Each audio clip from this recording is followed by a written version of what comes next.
Il aimait beaucoup lire des mangas shonen car là-bas, la vie tragique du protagoniste masculin ne s'est jamais terminée dans une impasse mais a toujours été le début de contrats d'âme qui ont recréé le monde. L'aidant à posséder d'innombrables compétences surpuissantes, à rencontrer des maîtres brillants. Et à entrer dans une vie après la mort remplie de bénédictions. Mais il eut un sourire amer en comprenant que la cruelle réalité n'était pas aussi facile qu'il imaginait. Il n'était pas question de profiter d'une vie réincarnée dans un autre monde aux côtés d'une belle religieuse. Ou de recruter librement de courageux coéquipiers pour partir à l'aventure ensemble. Car après s'être jeté d'un étage élevé, il ne restait plus qu'une paire de chaussures posées de façon isolée près de la balustrade. Se réveillant au milieu d'un tas d'ordures puantes avec des mouches bourdonnant autour, il réalisa avec stupeur qu'il venait de devenir un adolescent demi-bête de 17 ans. Il poussa doucement la monture de ses lunettes, se rappelant silencieusement les mots de son père qui affirmait que les mondes fantastiques n'étaient absolument pas réels. Avec un sourire d'autodérision et des vers brisés, il se demanda secrètement avec lassitude si cette réalité minable était tout ce qu'il attendait. Les sentiments de solitude, de peur et de suffocation avec des douleurs persistantes l'entouraient si son esprit ne tenait pas bon, faisant trembler violemment la main de son âme et s'estomper progressivement dans une fumée bleue floue. Il réalisa pensivement que l'incapacité de passer dans l'au-delà le transformerait en un esprit vengeur froid et vide. En regardant son âme flotter devant la poubelle, il fut choqué de réaliser qu'il était vraiment devenu un fantôme. Il pensait avec inquiétude qu'étant le fils d'un chaman, s'il devenait un esprit vengeur, son père s'évanouirait, et même que la prochaine étape risquerait de le transformer en fantôme affamé. Ce qui le fit regarder vers son cadavre abîmé et se demander avec panique s'il devait endurer cette douleur jusqu'à ce qu'il soit complètement corrompu. Serrant les dents amèrement, il admit que c'était la conséquence de son propre choix, mais il était toujours indigné car il ne s'attendait pas à ce que la fin soit de regarder son propre cadavre de ses propres yeux. Juste au moment où il hurlait de regret pour sa décision stupide, le cadavre dans la poubelle se redressa soudainement avec une peau de banane sur la tête, puis s'exclama nonchalamment qu'il avait failli mourir. Voyant le cadavre ressuscité grimacer et se plaindre d'une cheville luxée, le fantôme debout derrière ne put qu'écarquiller les yeux d'étonnement. En regardant le cadavre déclarer soudainement qu'à partir de maintenant, il vivrait de manière appropriée, son âme hurla dans une panique extrême parce qu'il ne comprenait pas ce qui se passait. Le crépuscule tomba sur les toits des immeubles de grande hauteur avec le cri perçant des corbeaux dans les airs. En regardant celui qui venait de ressusciter s'apprêter à partir, son fantôme hurla à la hâte pour lui dire de s'arrêter. Mais ce dernier marmonna nonchalamment puis s'éloigna, l'obligeant à se précipiter paniqué pour le retenir. Il s'approcha de son oreille et cria fort pour lui demander s'il pouvait l'entendre pendant que cet individu enlevait ses lunettes et chantait à tue-tête. Quand il le vit jeter nonchalamment ses lunettes, il hurla de colère car il savait très bien qu'il entendait parfaitement ses paroles. Alors qu'il le traitait de voleur, sa tête fut immédiatement saisie de manière menaçante par la main de la personne dans son corps. Traîné par les cheveux, il était choqué et ne comprenait pas pourquoi un fantôme comme lui pouvait être attrapé par une main humaine. L'usurpateur du corps le regarda fixement, le menaçant de faire attention à son attitude, ce qui fit paniquer son fantôme et s'excuser maladroitement. Il lui demanda avec arrogance s'il savait qui il était et le gronda sur la raison pour laquelle il avait bêtement cherché la mort, le faisant tressaillir et admettre timidement sa décision impulsive. Poussant doucement la monture de ses lunettes avec peur, il s'excusa à voix basse, puis demanda timidement qui il était au juste et en quoi sa mort était liée au fait qu'il ait volé son corps. Tout en expliquant qu'il y avait un lien énorme entre eux deux, il a continué à lui asséner des coups douloureux sur la tête, faisant pleurer et supplier son fantôme. Posant sa main sur sa tête pour empêcher son âme de se dissiper en enfer, il grogna, lui faisant soudain réaliser que la douleur déchirante d'il y a un instant avait complètement disparu. Mettant son bras autour de ses épaules comme un frère proche, il soupira, puis lui fit deviner pourquoi elle pouvait toucher et frapper un fantôme comme lui. Il déclara fièrement qu'il était son ancêtre, celui qui avait réussi à s'échapper du champ de bataille dans les temps anciens et qui avait été récompensé par l'opportunité de se réincarner. Bien qu'extrêmement surpris d'apprendre la véritable identité de l'autre personne, il fronça toujours les sourcils, se demandant ce que cela avait à voir avec lui. Immédiatement, l'ancêtre lui a asséné un autre coup douloureux sur la tête qui l'a fait sursauter et a appelé le nom de Tawong avec colère. Il expliqua d'un ton grincheux qu'il était destiné à se réincarner en tant que son descendant, mais le suicide de son seul petit-fils, Tawong, avait réduit à néant tous ses efforts pour se réincarner. Allongé sur le sol, Tawong regarda avec appréhension l'ancêtre qui soupirait de lassitude en réalisant qu'il y avait quelque chose de complètement faux dans cette affaire. L'ancêtre s'accroupit et rappela solennellement que selon le destin promis, il ne devait jamais mourir avant de naître. Il pointa son doigt droit sur son visage, le grondant amèrement pour s'être bêtement suicidé, coupant de ses propres mains la lignée de la famille. En regardant fixement Tawong, l'ancêtre affirma que son suicide à ce moment-là était un acte irrationnel violant gravement la loi de cause à effet. Il pointa son doigt, menaçant que s'il n'expliquait pas une raison satisfaisante, il effacerait son âme sur le champ, rendant Tawong terrifié, tremblant et sans voix. L'âme de Tawong, terrifié, murmura une explication disant qu'il lui suffisait de prendre quelques respirations profondes pour se calmer et il raconterait tout. En voyant son air de panique, L'ancêtre réalisa soudain que ce qui rongeait son esprit était la peur extrême et se demanda secrètement à quel point cette terrible peur devait être grande pour briser la loi de la causalité. Levant le poing, menaçant d'utiliser une plus grande peur pour le forcer à parler, il fit paniquer Tawon et agiter frénétiquement ses mains pour demander pitié. Tout en menaçant de le rendre incapable de respirer avec irritation, l'ancêtre s'arrêta brusquement lorsqu'il vit une énergie démoniaque violette éclater soudainement sur son bras. Observant attentivement l'énergie mystérieuse qui éclatait, l'ancêtre réalisa la vérité et s'exclama doucement de surprise. Il révéla d'un air grave que Tawon était hanté par un esprit, et ce n'était pas un fantôme ordinaire mais un esprit maléfique extrêmement cruel. Examinant l'énergie démoniaque en forme de bête se propageant sur son bras, l'ancêtre réalisa pensivement que cet esprit maléfique avait existé pendant des centaines d'années, une chose extrêmement rare même à son époque. Quand Tawon répondit timidement que son père n'était qu'un employé de bureau, l'ancêtre écarquilla les yeux avec étonnement, se demandant si le travail de bureau n'était qu'un travail d'appoint de son père. Wang expliqua avec hésitation que son père faisait ce travail pour gagner d'énormes sommes d'argent, bien qu'il s'agisse en fait d'affaires complètement illégales. Il continua en s'étouffant qu'un jour son père avait emporté quelques affaires et disparu sans laisser de traces, le laissant impuissant avec les souvenirs de la maison. L'un d'eux était une jarre scellée avec une étrange amulette, ce qui fit froncer les sourcils de l'ancêtre qui l'interrompit pour poser des questions sur la jarre. Owen expliqua que cette jarre scellait une rancune extrêmement lourde, et depuis la disparition de son père, l'amulette collée sur la jarre avait commencé à pourrir et à se décoller progressivement. Il se souvint du moment où il était assis devant l'ordinateur et fut soudainement surpris par le son d'un fracas. Se demandant avec scepticisme si quelque chose venait de se casser, il se leva immédiatement et s'avança pour entr'ouvrir la porte de la pièce. Dès qu'il est sorti, Tawon s'est figé à cause de l'étrange scène juste devant ses yeux. En regardant la jarre en céramique contenant de l'énergie maléfique brisée en morceaux sur le sol, une personne qui avait vécu 17 ans en tant que fils d'un chaman comme lui était également choquée, ne comprenant pas pourquoi elle s'était brisée.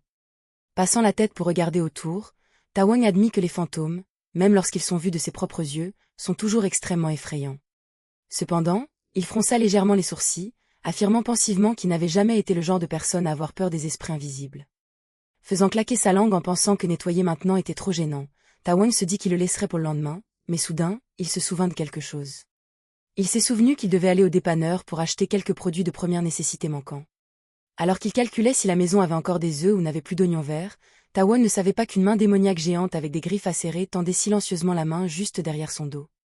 De retour à la réalité, l'ancêtre fronça les sourcils et demanda si son père avait des amis dans le milieu, ce à quoi Tawon répondit précipitamment que son père avait un ami proche qui était un exorciste vétéran et expert. Il se souvint des conseils de son père selon lesquels s'il rencontrait de gros ennuis, il devait chercher le temple de son meilleur ami, un exorciste extrêmement puissant. Au temple isolé sous le clair de lune, l'abbé au corps musclé plaquait calmement d'une main un esprit maléfique hurlant et le grondait pour faire du bruit affectant les animaux sauvages. Tout en soulevant l'esprit maléfique, il lui rappela froidement de garder sa position de roi démon et d'endurer patiemment car tout allait bientôt se terminer. À ce moment-là, le bruit de coups précipités à la porte a retenti avec des cris appelant le grand maître de l'extérieur, le faisant s'arrêter d'étonnement. Ouvrant la porte avec irritation pour voir qui osait déranger à l'aube, le grand maître fut surpris de voir Tawon debout, haletant sur le seuil. Reconnaissant Tawon, l'abbé du temple Béomo à la carrure imposante demanda doucement s'il avait dépensé toutes ses économies et était venu ici pour demander une aide financière. Wang expliqua avec panique que la jarre à la maison était brisée et qu'une chose terrifiante en était sortie et l'avait poursuivi jusqu'ici, mais le grand maître le coupa immédiatement pour lui dire de se taire. Levant sa main musclée, l'abbé déclara calmement qu'il connaissait déjà la raison pour laquelle il avait couru ici avec panique sans avoir besoin d'entendre l'explication. Avant que Tawon ne puisse reprendre ses esprits, il s'est précipité devant lui et a balancé sa paume pour riposter à une attaque surprise par derrière. Regardant droit dans le vide avec des yeux contemplatifs, le grand maître soupira, réalisant que la situation était extrêmement troublante et admettant que si ce n'était qu'une question d'argent, cela aurait été beaucoup plus facile à résoudre. Au milieu de l'espace sombre, des mains violets foncées avec des griffes acérées et hideuses ont commencé à s'étendre, l'incitant à avertir sévèrement Tawon qu'il avait amené un monstre avec lui. En regardant l'ombre de l'esprit maléfique géant avec des dizaines de bras étendus au-dessus, Tawon tomba à la renverse sur le sol, terrifié. L'esprit maléfique s'est précipité frénétiquement, lançant une série de griffes acérées pour les déchiqueter tous les deux. Remarquant que l'adversaire était impatient, le grand maître musclé se pencha toujours calmement pour esquiver l'attaque puis balança sa main pour lui couper le premier bras. Il s'est déplacé de manière magique à travers l'énergie démoniaque, balançant continuellement des attaques pour briser chaque bras de démon et était assez calme pour compter chaque coup devant la stupeur de Tawon. Les yeux brûlants d'intention meurtrière, l'abbé concentra sa force dans une série de coups de poing de 1000 livres, continuant à abattre chaque attaque du démon. Le 10e bras de l'esprit maléfique géant s'abattit avec une puissance déchirante dans l'air. Le grand maître concentra ses forces pour balancer sa paume pour bloquer le coup vicieux, complétant le nombre 10 et faisant crier Ta Wang de terreur. Comptant les 10 bras du monstre, Ta Wang réalisa avec choc que c'était le légendaire et redoutable esprit maléfique centenaire. Essuyant sa sueur et serrant son bras blessé, l'abbé admit que c'était un monstre qu'on voyait rarement dans une vie et était secrètement amer parce que le sceau dans son corps limitait sa force. Cependant, il garda un visage sévère, affirmant que peu importe à quel point quelqu'un est fort, il y aura un moment où il déclinera selon la loi de la nature. Canalisant son énergie et concentrant sa force dans ses bras musclés, l'abbé rugit, défiant l'esprit maléfique centenaire d'avancer et de se battre de toutes ses forces. En réponse au défi, une énergie démoniaque sombre enveloppa l'esprit maléfique, le rendant plus hideux et frénétique que jamais. L'incident inattendu figea l'abbé, ses yeux se contractèrent parce qu'il sentit une source d'énergie anormale exploser au cœur du démon. Voyant l'esprit maléfique essayer d'avaler quelque chose dans son cœur, l'abbé leva immédiatement la main pour arrêter Ta Wang et lui ordonna de se concentrer sur l'écoute. En regardant Ta Wang qui paniquait car il n'y avait pas d'issue, le grand maître lui ordonna sévèrement que dès qu'il donnerait le signal, il devait immédiatement courir aussi vite qu'il le pouvait et ne devait absolument pas se retourner. Le grand maître ajouta d'une voix grave qu'il n'avait pas le temps de s'expliquer en détail, et si demain matin il ne venait toujours pas le voir. Alors Ta Wang serait forcé de mettre fin à ses jours. Cet ordre cruel a choqué Ta Wang, incapable de croire que l'ami de son père dirait au fils de son ami de se suicider. Cependant, Ta Wang comprit peu à peu lorsqu'il réalisa la nature de la vie et de la mort de la question, car cet esprit maléfique centenaire est un monstre terrifiant qu'une personne ne rencontrera peut-être jamais dans toute sa vie. Juste après le cri du grand maître pour qu'il court, d'innombrables bras fantômes violets foncés venant de l'obscurité ont soudainement explosé et se sont précipités vers l'avant. L'abbé utilisa son corps pour bloquer des centaines de bras de démons afin d'ouvrir un chemin de sang pour que Ta Wang s'échappe. Baissant la tête amèrement, Ta Wang raconta qu'il avait couru à la maison, laissant derrière lui le grand maître se battre seul, et avait attendu nerveusement son retour. Caché dans l'encoignure de la porte, il était entouré par la peur de la mort, le ressentiment envers son père disparu et le remords déchirant d'avoir poussé l'abbé en danger. Il se tenait la tête, pleurant et sanglotant, s'excusant en s'étouffant, mais jusqu'à ce que l'aube se lève, le grand maître n'est toujours pas apparu. Quand l'esprit maléfique a finalement trouvé l'endroit, Ta Wang a docilement suivi le dernier ordre de l'abbé de se jeter au sol pour se libérer. Après avoir écouté toute l'histoire, l'ancêtre croisa les bras et affirma que ce Ta Wang avait rencontré n'était certainement pas un esprit maléfique centenaire normal, car il possédait jusqu'à des centaines de bras, laissant Ta Wang stupéfait et confus. Expliquant pensivement, l'ancêtre a dit que ces esprits maléfiques se tenant au sommet de la hiérarchie étaient autrefois comparés à des catastrophes vivantes, et chaque fois qu'ils descendaient, ils changeaient tout l'ordre du monde. Il a révélé avec un visage sévère que depuis les temps anciens, les gens appelaient souvent ce monstre hideux un esprit maléfique millénaire. Entendant le titre d'esprit maléfique millénaire, Ta Wang s'écria de panique, ne comprenant pas pourquoi une existence aussi puissante capable de manipuler la causalité traquerait un étudiant ordinaire comme lui. Malgré les cris désespérés de Ta Wang craignant qu'ils ne meurent tous les deux, l'ancêtre se frotta le menton tout en espérant que le grand maître Béonkéol avait la chance de périr avec le monstre. À ce moment précis, l'air environnant s'est soudainement alourdi, une secousse fantomatique a explosé, les faisant s'arrêter net. L'ancêtre a immédiatement brisé les faux espoirs en affirmant qu'une catastrophe vivante ne pouvait pas mourir aussi facilement, et qu'une fois qu'elle avait ciblé sa proie, elle ne la lâcherait jamais. La pression nauséabonde de l'énergie démoniaque s'est abattue, confirmant indirectement l'apparition de la bête monstrueuse et maléfique millénaire avec son visage déformé souriant de manière ignoble. La forme hideuse de l'esprit maléfique millénaire est apparue clairement juste devant leurs yeux, déformant l'espace de manière étouffante. La griffe géante s'est abattue de manière inattendue, faisant sursauter le corps de Ta Wang en raison de la force coercitive brutale. Sentant son énergie spirituelle s'épuiser rapidement, l'ancêtre essuya sa sueur et rugit pour entamer des négociations lorsqu'il réalisa que cet esprit maléfique millénaire possédait une intelligence suffisamment élevée pour communiquer. Serrant les dents de manière menaçante, l'ancêtre affirma d'une voix forte que c'était lui qui avait servi et possédé ce corps depuis très longtemps. Il se demandait pourquoi une existence puissante lorgnerait sur cette petite chose et essaya de proposer une négociation. Mais l'esprit maléfique rit avec moquerie, disant que le concept de combat était vraiment primitif. L'esprit maléfique millénaire déclara avec arrogance qu'entre une existence suprême et un morveux, le concept de combat n'existait pas, mais qu'il ne s'agissait que d'une domination unilatérale absolue. La pression démoniaque maximale s'est abattue de manière continue, provoquant un fort choc chez l'ancêtre, tandis que l'âme de Ta Wang se tenait la tête de douleur et vacillait. Le monstre leva ses griffes d'énergie maléfique et déclara avec insolence qu'il voulait seulement piétiner le passé pathétique de l'ancêtre sous ses talons pour s'en moquer. Il fit onduler son énergie maléfique et dit avec dédain qu'au moins le premier chaman, Chacha Wang, devait se tenir devant lui pour avoir une chance de négocier. Tout le corps massif couvert de bras monstrueux de l'esprit maléfique millénaire s'est approché juste devant eux, glaçant l'air de manière effrayante. Il déclara qu'il leur montrerait ce qu'était la violence unilatérale absolue, rendant l'ancêtre en colère et lui faisant grincer des dents, mais il s'arrêta soudainement, perplexe. Alors que l'esprit maléfique fut soudainement abasourdi et confus, l'ancêtre craqua nonchalamment son cou et lui reprocha que lorsque quelqu'un veut négocier correctement, on doit l'écouter. Échauffant tranquillement son corps de 17 ans, l'ancêtre se plaignit avec lassitude que la réincarnation à moitié achevée l'avait rendu paresseux à l'exercice. Puis il regarda l'esprit maléfique avec colère pour avoir osé utiliser l'énergie spirituelle devant lui et se moqua du titre de Chachawan qu'il venait de mentionner. Le répétant pensivement, l'ancêtre expliqua que Chachawan était à l'origine le premier chaman et le deuxième roi de l'ancien royaume de Sia. La dynastie Nama Chachawan, qui dirigeait le royaume de Sia il y a plus de 2000 ans, était une période sombre où les monstres et les esprits maléfiques se déchaînaient librement partout, pas différents des bêtes féroces. Dans cette époque cruelle, toute personne ordinaire qui baissait sa garde ne serait ce qu'un instant. Comme ce voyageur portant un masque en papier, haletant et perdu dans la forêt nocturne, qui s'est soudainement retourné avec un sursaut. Deviendrait immédiatement une proie de choix pour les esprits maléfiques hideux tapis dans l'obscurité. Tombant à la renverse sur le sol dans la terreur, le voyageur a hurlé sous le choc en réalisant que le démon qui s'approchait était le dangereux démon de la mort noire.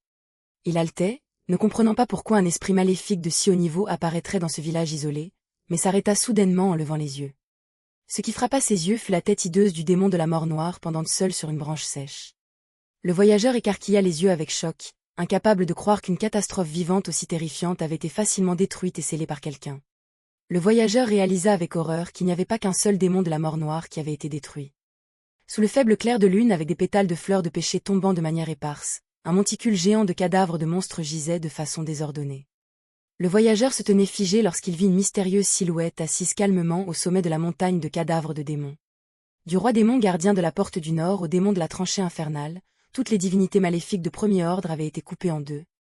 Le voyageur transpirait abondamment, se demandant avec panique qui posséderait un pouvoir bouleversant pour abattre toutes ces catastrophes vivantes au même endroit. Du haut de la pile de cadavres de monstres, l'adolescent aux cheveux bleus balança son épée couverte de sang par-dessus son épaule et demanda à haute voix qui était le voyageur. Il s'est assis tranquillement les jambes croisées sur les cadavres des bêtes, et a ordonné à haute voix au voyageur de s'approcher. Le visage couvert de sang de démon de Nama Chachawan à l'âge de 12 ans est apparu glacial. Il a menacé que si c'était un fantôme, il le couperait à mort, mais si c'était un humain, il le laisserait partir.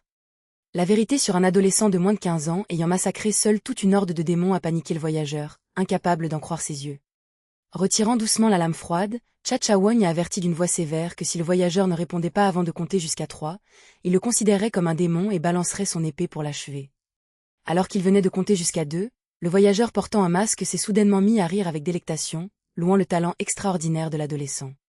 Il s'est approché juste devant Chachawan et a déclaré avec arrogance qu'en seulement 1 ou 2 ans, il le surpasserait complètement, faisant sursauter Chachawan.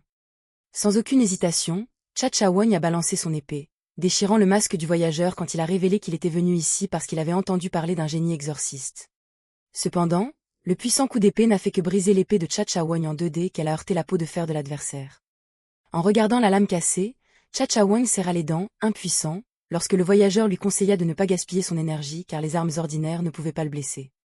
L'amulette couvrant son visage s'est progressivement transformée en cendre noire. Le voyageur a déclaré fièrement qu'il était celui qui ne pouvait pas être coupé et ne pouvait pas être détruit non plus. Révélant sa véritable forme en tant que légendaire monstre blindé Bulgazal avec une aura écrasante, il fit s'arrêter Chachawan avec vigilance. Avec un sourire hideux caché derrière ses cheveux noirs, Bulgazal a proposé de faire un pari avec le jeune génie.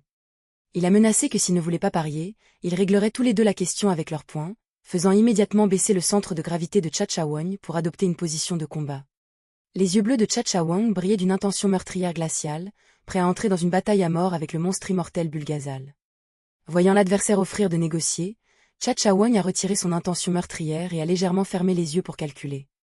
Il a planté son épée cassée dans le sol, puis s'est assis calmement les jambes croisées, demandant quel était le pari, surprenant Bulgazal de façon inattendue.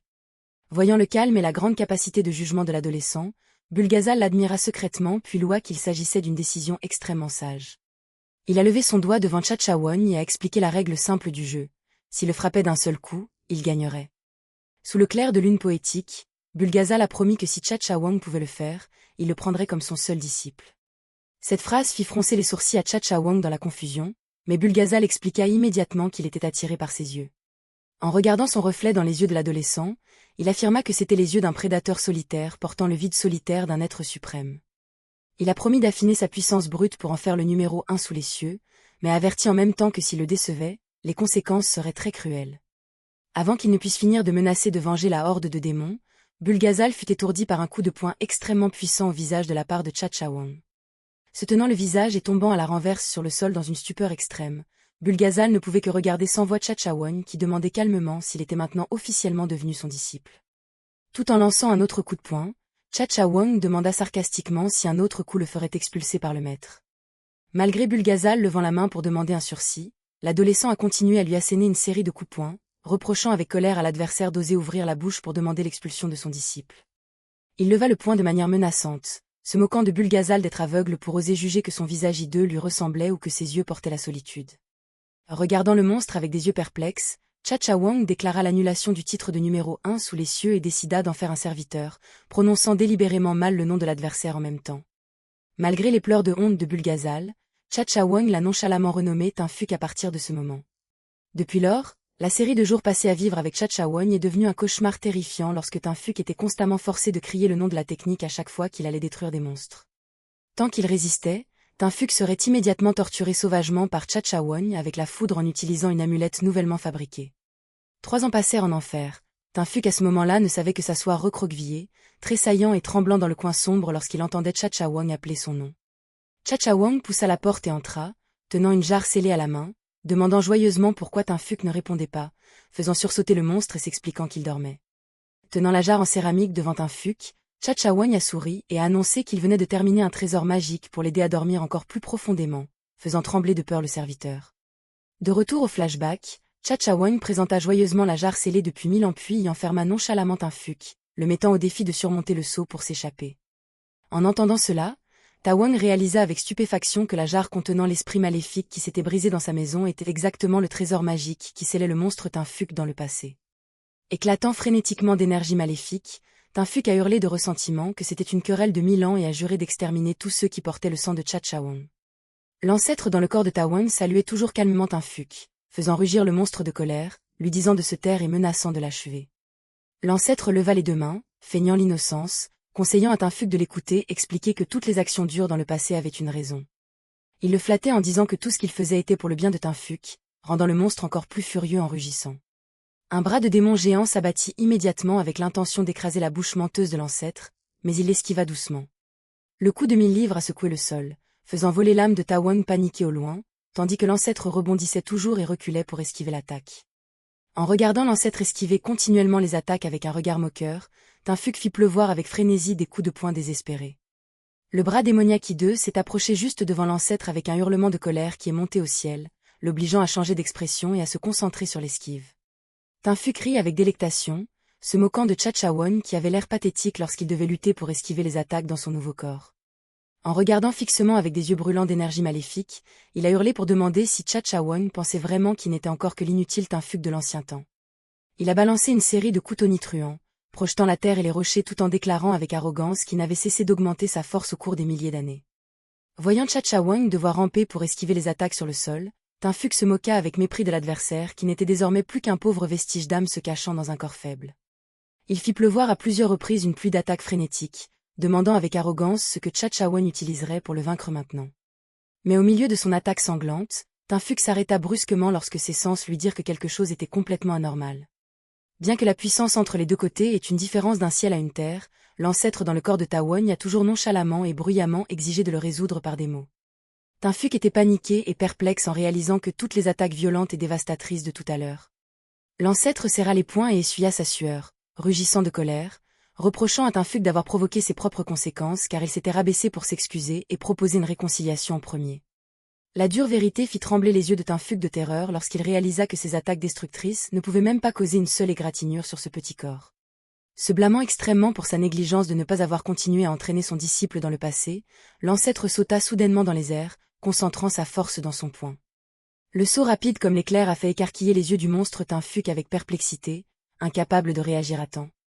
L'ancêtre a rugi, affirmant que le genre de personne têtue comme Tinfuk ne voudrait jamais écouter même s'il mourait et revenait à la vie. Il rassembla l'énergie démoniaque autour de ses poings et de ses pieds, déclarant qu'il utiliserait la discipline la plus sévère pour rééduquer son disciple indiscipliné. Lançant un coup de poing de 1000 livres droit au visage de Tinfuk, l'ancêtre grogna et lui dit d'attendre de reprendre ses esprits avant qu'il ne puisse s'asseoir et parler correctement. Ayant pris le coup de poing destructeur de plein fouet, La tête hideuse de Tinfuk était tellement secouée que ses yeux voyaient des étoiles tourner. Le monstre esprit maléfique millénaire hurla le nom de Chachawogne avec désespoir avant d'être écrasé par le coup et de se dissiper complètement dans les airs. Passant à un restaurant bon marché au crépuscule, l'ancêtre admit d'une voix grave que l'état de son âme était en ce moment extrêmement instable. Tout en avalant nonchalamment la soupe, il reprocha avec irritation à Tawogne et Tinfuk d'avoir gâché le plan de réincarnation et de l'avoir forcé à dépenser trop de force que ce corps de 17 ans ne pouvait pas encore supporter. En regardant le Tinfuk rétréci assis docilement à côté de lui, l'ancêtre leur a sérieusement demandé de l'aider à accumuler du mérite pour se préparer à une bonne réincarnation, ce à quoi Tawogne a timidement demandé comment le faire. Tout en mâchant son riz, l'ancêtre a expliqué qu'il accumulerait du mérite grâce à son expertise, ayant réalisé que l'époque moderne était le moment idéal pour laisser les esprits maléfiques corrompus sévir, car la société d'aujourd'hui est remplie de tromperies, de massacres et de trahisons. Devenant un environnement idéal pour donner naissance aux démons issus de meurtres, de drogues ou de crimes médiatiques, poussant Tawogne à se demander avec perplexité ce que le groupe devait faire pour accumuler du mérite. Prenant une cuillerée de soupe brûlante, l'ancêtre a affirmé avec assurance que la réponse était incroyablement simple. Il a regardé les deux personnes assises devant lui, déclarant qu'il anéantirait tous les esprits maléfiques et nommant cette campagne. Avec un sourire malicieux et un grain de riz encore collé sur la joue, il a crié avec enthousiasme qu'il s'agissait de l'opération d'extermination des esprits maléfiques. Il a demandé de l'aide à Tinfuk car il n'était pas encore complètement rétabli, rendant le serviteur furieux au point de frapper la table en le traitant de traître. Tinfuk a grincé des dents de rancœur en rappelant qu'autrefois il avait nettoyé les catastrophes pour C.H. Trung pendant 3 ans d'affilée pour finalement écoper d'un scellement de 2000 ans, et a hurlé en demandant pourquoi il devait répéter ce cauchemar. Même si Tinfuk hurlait pour critiquer son effronterie, l'ancêtre l'a interrompu calmement pour demander au monstre s'il savait pourquoi la jarre de scellement avait soudainement explosé. Il a expliqué posément que le délai de 2000 ans de scellement était expiré, et que le bris de la jarre accorderait une bénédiction permettant de restaurer entièrement le corps vivant de celui qui utilisait la magie. Tinfuk a écarquillé les yeux sous le choc en apprenant que cette bénédiction lui rendrait son corps humain d'origine d'autrefois. L'ancêtre a plaqué la amulette jaune sur la table, disant à Tinfuk qu'il lui suffisait de la coller sur son front pour retrouver le corps dont il rêvait, faisant ainsi prendre conscience à Tinfuk. Tout en établissant le contrat avec Tinfuk, l'ancêtre a rouspété en réprimandant le serviteur de ne pas savoir analyser la situation et de se fâcher sans raison, ce qui a poussé Tawogne à éprouver une silencieuse compassion pour Tinfuk. Il a promis de régler le problème des harceleurs à l'école pour Tawogne en échange de sa fonction d'hôte indirect, mais Tawogne l'a appelé en hésitant. Voyant Wang demander si c'était grâce à la détention par l'ancêtre qui ne s'était pas transformé en démon affamé, il s'est curé l'oreille d'un air hautain en lui disant qu'il devait être reconnaissant. La question timide de Tawogne sur le fait que s'il n'avait pas été son descendant, il aurait été complètement effacé a fait tressaillir l'ancêtre, stupéfait. Tawogne a confié de manière pensive que, même si ce ne fut que pendant un court instant, il se souvenait profondément du sentiment de vide et de la douleur déchirante lorsqu'il avait failli devenir un esprit vengeur. Il a ouvert les mains, partageant avec désolation que la plupart des esprits maléfiques n'étaient probablement que de pauvres âmes ne comprenant pas du tout ce qui leur arrivait. Ouvrant les yeux d'un regard déterminé, Tawogne a affirmé d'une voix haute et claire que ce dont ils avaient besoin était le salut et non une extermination impitoyable, faisant frissonner l'ancêtre. Regardant profondément dans les yeux de Tawogne, l'ancêtre s'est secrètement émerveillé devant un enfant qui n'avait aucune expérience des âmes ni aucune compétence en exorcisme. Observant le flux d'énergie démoniaque bleu briller d'un éclat intense à travers le verre brisé de Tawogne, l'ancêtre s'est demandé avec étonnement s'il n'était pas en train d'entrer dans l'état de possession divine. Il a légèrement esquissé un sourire d'admiration parce que la possession divine était un domaine ultime que même les grands maîtres exorcistes pratiquants depuis des décennies avaient du mal à atteindre, pourtant cet enfant y avait accédé grâce à sa foi intense en la rédemption. Bien sûr, l'ancêtre a quand même réprimandé Tawogne pour son impétuosité en voulant sauver le monde sans encore en avoir la force, mais dans son cœur, il reconnaissait avec fierté qu'il était bel et bien de son propre sang. Il lui a conseillé de garder ce discours pour le jour où il deviendrait plus fort, puis a pressé tout le groupe de signer rapidement le contrat. À ce moment précis, Tinfuk s'est soudainement élevé contre cela à haute voix et a exigé un contrat en bonne et due forme incluant les 4 types d'assurance sociale. Ce concept étrange de l'époque moderne a fait écarquiller les yeux de l'ancêtre, déconcerté, ne comprenant pas ce que m'était une assurance. Tawogne a hurlé en réclamant la création d'un contrat réaliste puisque tous deux empruntaient son corps, laissant l'ancêtre debout, totalement confus. En entendant l'ancêtre demander avec scepticisme si les 4 types d'assurance ressemblaient aux 4 rois célestes, Tawogne s'est empressé d'expliquer qu'il s'agissait de l'assurance maladie et de la retraite nationale. Pendant que Tawogne était encore occupé à énumérer l'assurance chômage et les accidents du travail, Tinfuk s'est emparé de la amulette jaune sur la table. Le monstre a serré la amulette contre lui, puis a frappé du pied et s'est précipité au loin en disparaissant, laissant les 2 autres regarder dans un état de stupeur extrême. Sautant de sa chaise, l'ancêtre a hurlé de panique en demandant si le monstre venait vraiment de s'enfuir en emportant l'amulette, ce qui a poussé Tawogne à essayer de le rassurer de manière embarrassée. Enragé, il a frappé du poing contre le mur, affirmant que Tinfuk venait clairement de déguerpir à toute vitesse sans même se retourner. Tawogne a esquissé un sourire forcé, supposant que le monstre était simplement pris de panique à l'idée de retrouver son corps après 2000 ans, puis s'est soudain écrié en voyant une silhouette apparaître. Un jeune homme grand portant un costume noir élégant a franchi la porte, incitant Taowong à l'accueillir avec enthousiasme, tandis que l'ancêtre était stupéfait par la vitesse à laquelle il avait récupéré son corps. Le visage séduisant de Tinfuq aux cheveux de platine et aux yeux dorés incandescents est apparu, forçant Taowong à s'émerveiller d'admiration devant son apparence de son vivant. Alors que Taowong lui faisait de grands signes de la main pour presser Tinfuq d'entrer signer le contrat, l'ancêtre a froncé les sourcils, réalisant que quelque chose était extrêmement anormal. Malgré les appels de Taowong, le jeune homme aux cheveux de platine restait là, hébété, regardant autour de lui comme s'il cherchait quelqu'un. Tout en faisant faire d'un air posé craquer ses articulations, il a serré fermement son rosaire au grain rouge. D'un regard sombre et glacial, il a scruté les moindres recoins du petit restaurant populaire. Or, légèrement en esquissant un sourire mystérieux, le jeune homme a chuchoté qu'il avait trouvé la cible qu'il cherchait. L'âme de Taowong a pressenti avec effroi un mauvais présage en voyant l'expression du jeune homme.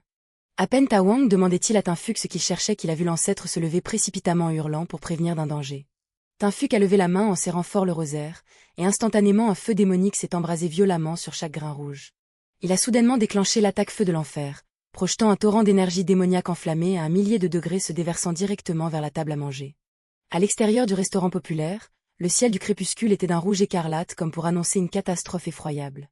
L'intégralité des murs en briques et des vitres du restaurant a volé en éclats dans une explosion assourdissante. Au milieu de la fumée et de la poussière des ruines, l'ancêtre a rugi en insultant Tinfuq d'insensé d'avoir osé agir si cruellement, tandis que Taowong regardait avec stupeur le serviteur qui venait de se transformer. L'ancêtre a dû rassembler toute sa force pour concentrer son énergie spirituelle dans la paume de ses deux mains afin de dresser une barrière protectrice pour résister à la frappe destructrice. Surgissant d'une épaisse fumée, Tinfuq a félicité nonchalamment l'ancêtre pour avoir eu la chance de parer une attaque surprise. Même si Taowong suppliait l'ancêtre de ne pas laisser sa fierté l'aveugler, il a quand même levé sa main flamboyante en se moquant de Tinfuq, lui disant qu'un esprit maléfique millénaire n'était rien de plus qu'un avorton inutile. Alors qu'il pointait du doigt en menaçant et en se moquant du fait que Tinfuq venait de faire goûter la défaite à l'adversaire, l'ancêtre s'est soudain figé lorsque son bras a commencé à trembler. Sa main tremblait frénétiquement, amenant l'ancêtre à se maudire intérieurement parce que l'attaque portée pour terrasser Tinfuq tout à l'heure avait épuisé l'énergie spirituelle d'un corps pas encore entraîné. Pendant que l'ancêtre, terrifié, voulait passer aux négociations, Taowong, ignorant la situation, arborait toujours un air féroce en menaçant de faire regretter au jeune homme aux cheveux de platine. La main embrassée par la magie du feu, le jeune homme s'est présenté sous le nom de Chinil et a déclaré qu'il traquait l'esprit maléfique millénaire qui avait fait du mal à son maître, incitant l'ancêtre à lui expliquer que l'esprit maléfique s'était enfui depuis longtemps. Chinil a affirmé catégoriquement que les traces d'énergie maléfique s'arrêtaient ici et a juré de venger lui-même le grand maître Béonkéol, faisant soupirer l'ancêtre qui réalisait que le malentendu avait atteint son paroxysme. Prenant à tort l'âme floue de Taowong pour l'esprit maléfique millénaire, Chinil a ordonné au corps vivant de se pousser de côté, faisant hurler Taowong de panique pour clarifier qu'il n'était même pas un fantôme depuis 2 heures. Remarquant que Chinil s'apprêtait à fondre sur eux pour massacrer, l'ancêtre s'est hâté de se baisser en posture défensive. Il a tenté de rassurer Taowong en lui disant que même si son énergie spirituelle avait diminué, un jeune sorcier comme Chinil n'était pas de taille face à lui, mais l'attaque chargée d'énergie démoniaque enflammée avait déjà déferlé. D'innombrables étincelles ont explosé en balayant la zone. L'ancêtre a rapidement plaqué Taowong au sol pour esquiver le coup d'épée enflammé qui fendait l'air. L'éclat rougeoyant du coup asséné a tout balayé, illuminant le visage blême de terreur de Taowong. La colonne de feu magique s'est élevée en tourbillonnant, s'embrasant dans tout un péan de ciel. Frôlé par une chaleur incandescente, l'ancêtre a levé la main en urgence pour se protéger, en plein désarroi. Louant la profonde énergie spirituelle de Chinil, l'ancêtre s'est soudainement tourné vers Taowong pour lui présenter avec regret ses excuses car il ne pouvait pas parer ce coup, faisant pousser un cri d'effroi au jeune garçon. Essuyant la sueur sur son front, l'ancêtre a esquissé un sourire crispé en se plaignant que les gens d'aujourd'hui agissaient si cruellement sans laisser à l'adversaire une seule seconde pour respirer. Dégageant une intention meurtrière intense, Chinil a froidement déclaré qu'il n'y avait plus besoin de bavarder et a porté le coup de grâce pour envoyer l'adversaire reposer en paix. En ce moment d'extrême urgence, une silhouette masquée a soudainement surgi pour intervenir. Un choc fracassant a retenti lorsqu'une lame acérée a stoppé l'attaque de feu de Chinil, accompagnée de la menace que personne n'avait le droit de toucher à l'ancêtre. Un éclat d'acier a brillé au milieu des flammes rouges alors que la femme épéiste portait un coup pour repousser au loin l'attaque de Chinil. Voyant leur sauveur arriver à point nommé, l'ancêtre et Taowong ont tous deux poussé un soupir de soulagement. Arborant un sourire éclatant de confiance, la belle épéiste, tenant fièrement son épée flamboyante, s'est dressée pour protéger l'ancêtre devant la stupeur générale. Pendant ce temps, un feu démoniaque s'embrasait jusqu'au ciel dans un autre endroit. Il s'agissait du temple Béomo, où se déroulait une bataille à mort féroce. Les sorciers, couverts de sueur, hurlaient en ordonnant d'apporter d'urgence 5 paquets supplémentaires d'amulettes de scellement en renfort. La prêtresse aux cheveux bleus a joint les mains en prière avec panique, appelant tous ceux qui avaient encore de l'énergie spirituelle à se rassembler rapidement. Un grand maître a serré fermement son rosaire, criant pour exiger le déploiement d'une escouade de renforts supplémentaires pour le flanc gauche. Cependant, le champ de bataille s'est totalement effondré car leurs forces étaient épuisées, le grand maître Béon-Kéol et les experts étant continuellement submergés et hurlant pour demander où se trouvaient les renforts. Les silhouettes de leurs compagnons s'effondraient les unes après les autres au milieu de l'énergie démoniaque sombre et cruelle. Des cris de panique résonnaient alors que toutes les forces avaient été déployées, mais 3 autres personnes venaient d'être grièvement blessées au torse. La prêtresse aux cheveux rouges, du sang s'écoulant de la commissure des lèvres, tenait convulsivement son rosaire et avouait d'une voix étouffée qu'elle avait atteint sa limite. L'énergie spirituelle en elle se dissipant peu à peu, elle grimaçait en se rappelant de rester consciente pour ne pas s'effondrer sous la pression terrifiante de l'esprit maléfique. La prêtresse aux cheveux roses ne pouvait s'empêcher de paniquer devant la force écrasante qui s'abattait, mais son collègue lui a immédiatement crié de ne pas céder à la panique car l'adversaire était le combattant le plus puissant de toute la compagnie. Grinçant des dents en hurlant pour rappeler au chef de filiale Kim Seo de se concentrer sur le combat afin de ne pas ternir la réputation de la compagnie. Poussant la jeune fille à serrer rapidement son rosaire pour obéir, bien que dans le cœur de l'homme à lunettes, il réalisait avec amertume que leur force avait atteint le point de rupture. Il a réalisé avec horreur que le grand maître Béon-Kéol était tombé dans un état d'explosion de rage, et bien que son énergie spirituelle soit totalement épuisée, il se battait toujours frénétiquement en utilisant sa seule force physique pour retenir d'innombrables ennemis. Fidèle à son statut de chef du département de combat et capitaine de la Porte du Tigre, le grand maître trapu rugissait furieusement, les yeux rouges d'intention meurtrière au milieu des chaînes de fer démoniaque. Le nom prestigieux de Béon-Kéol, capitaine de la Porte du Tigre de la compagnie d'exorcisme Rion, s'exprimait clairement à travers le hurlement assourdissant du géant.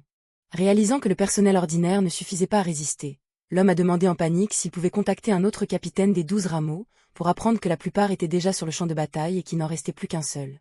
Avant même de pouvoir se réjouir et de demander l'identité de cette personne, il s'est figé en ressentant un flot d'énergie démoniaque sombre et bouillonnante s'élever, se demandant avec désarroi si l'individu là-bas était possédé par un démon d'Okebi. Sursautant en se retournant la main levée, l'homme est resté stupéfait lorsque l'ombre sombre d'un dieu serpent géant est soudainement apparue juste derrière lui.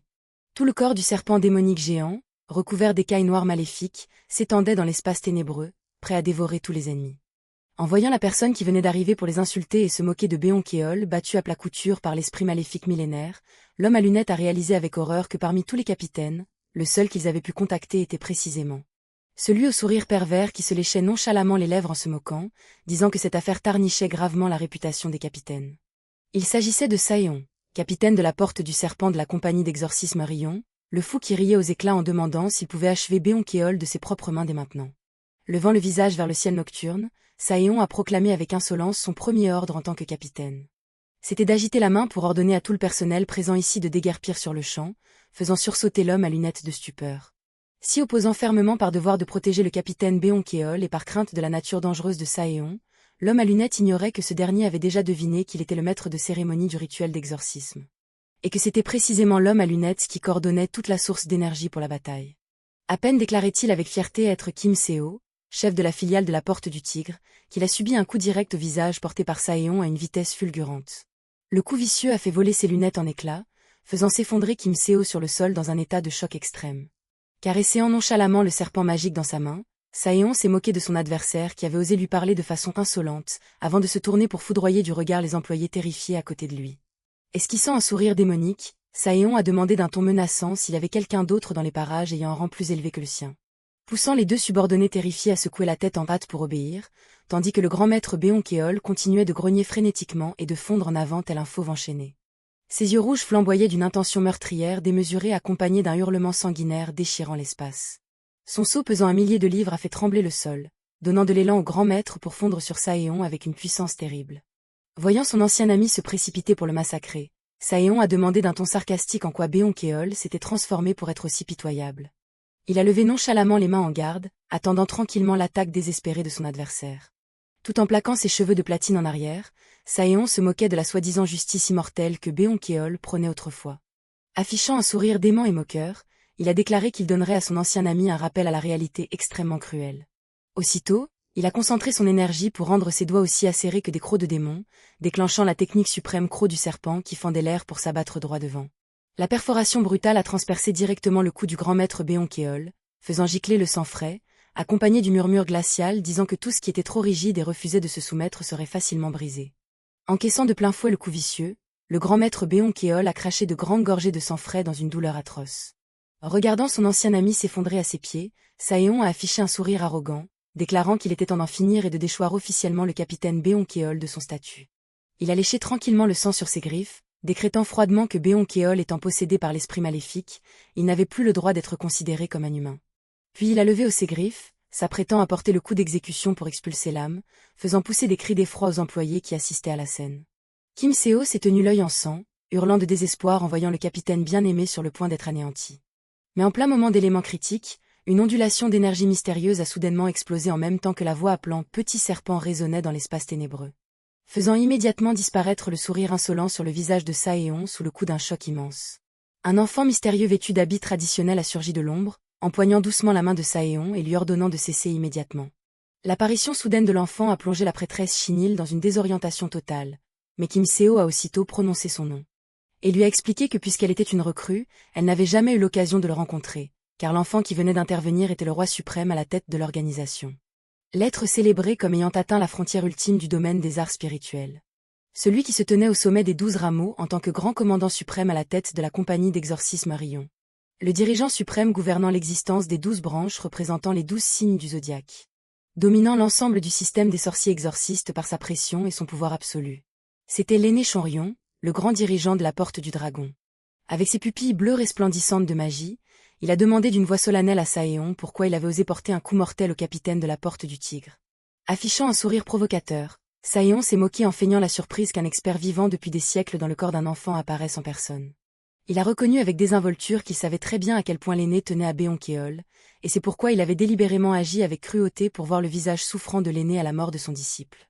Une vague d'énergie démoniaque sombre a commencé à envelopper l'espace alors que l'aîné Chanrion appelait à nouveau Petit Serpent avec une fureur grandissante.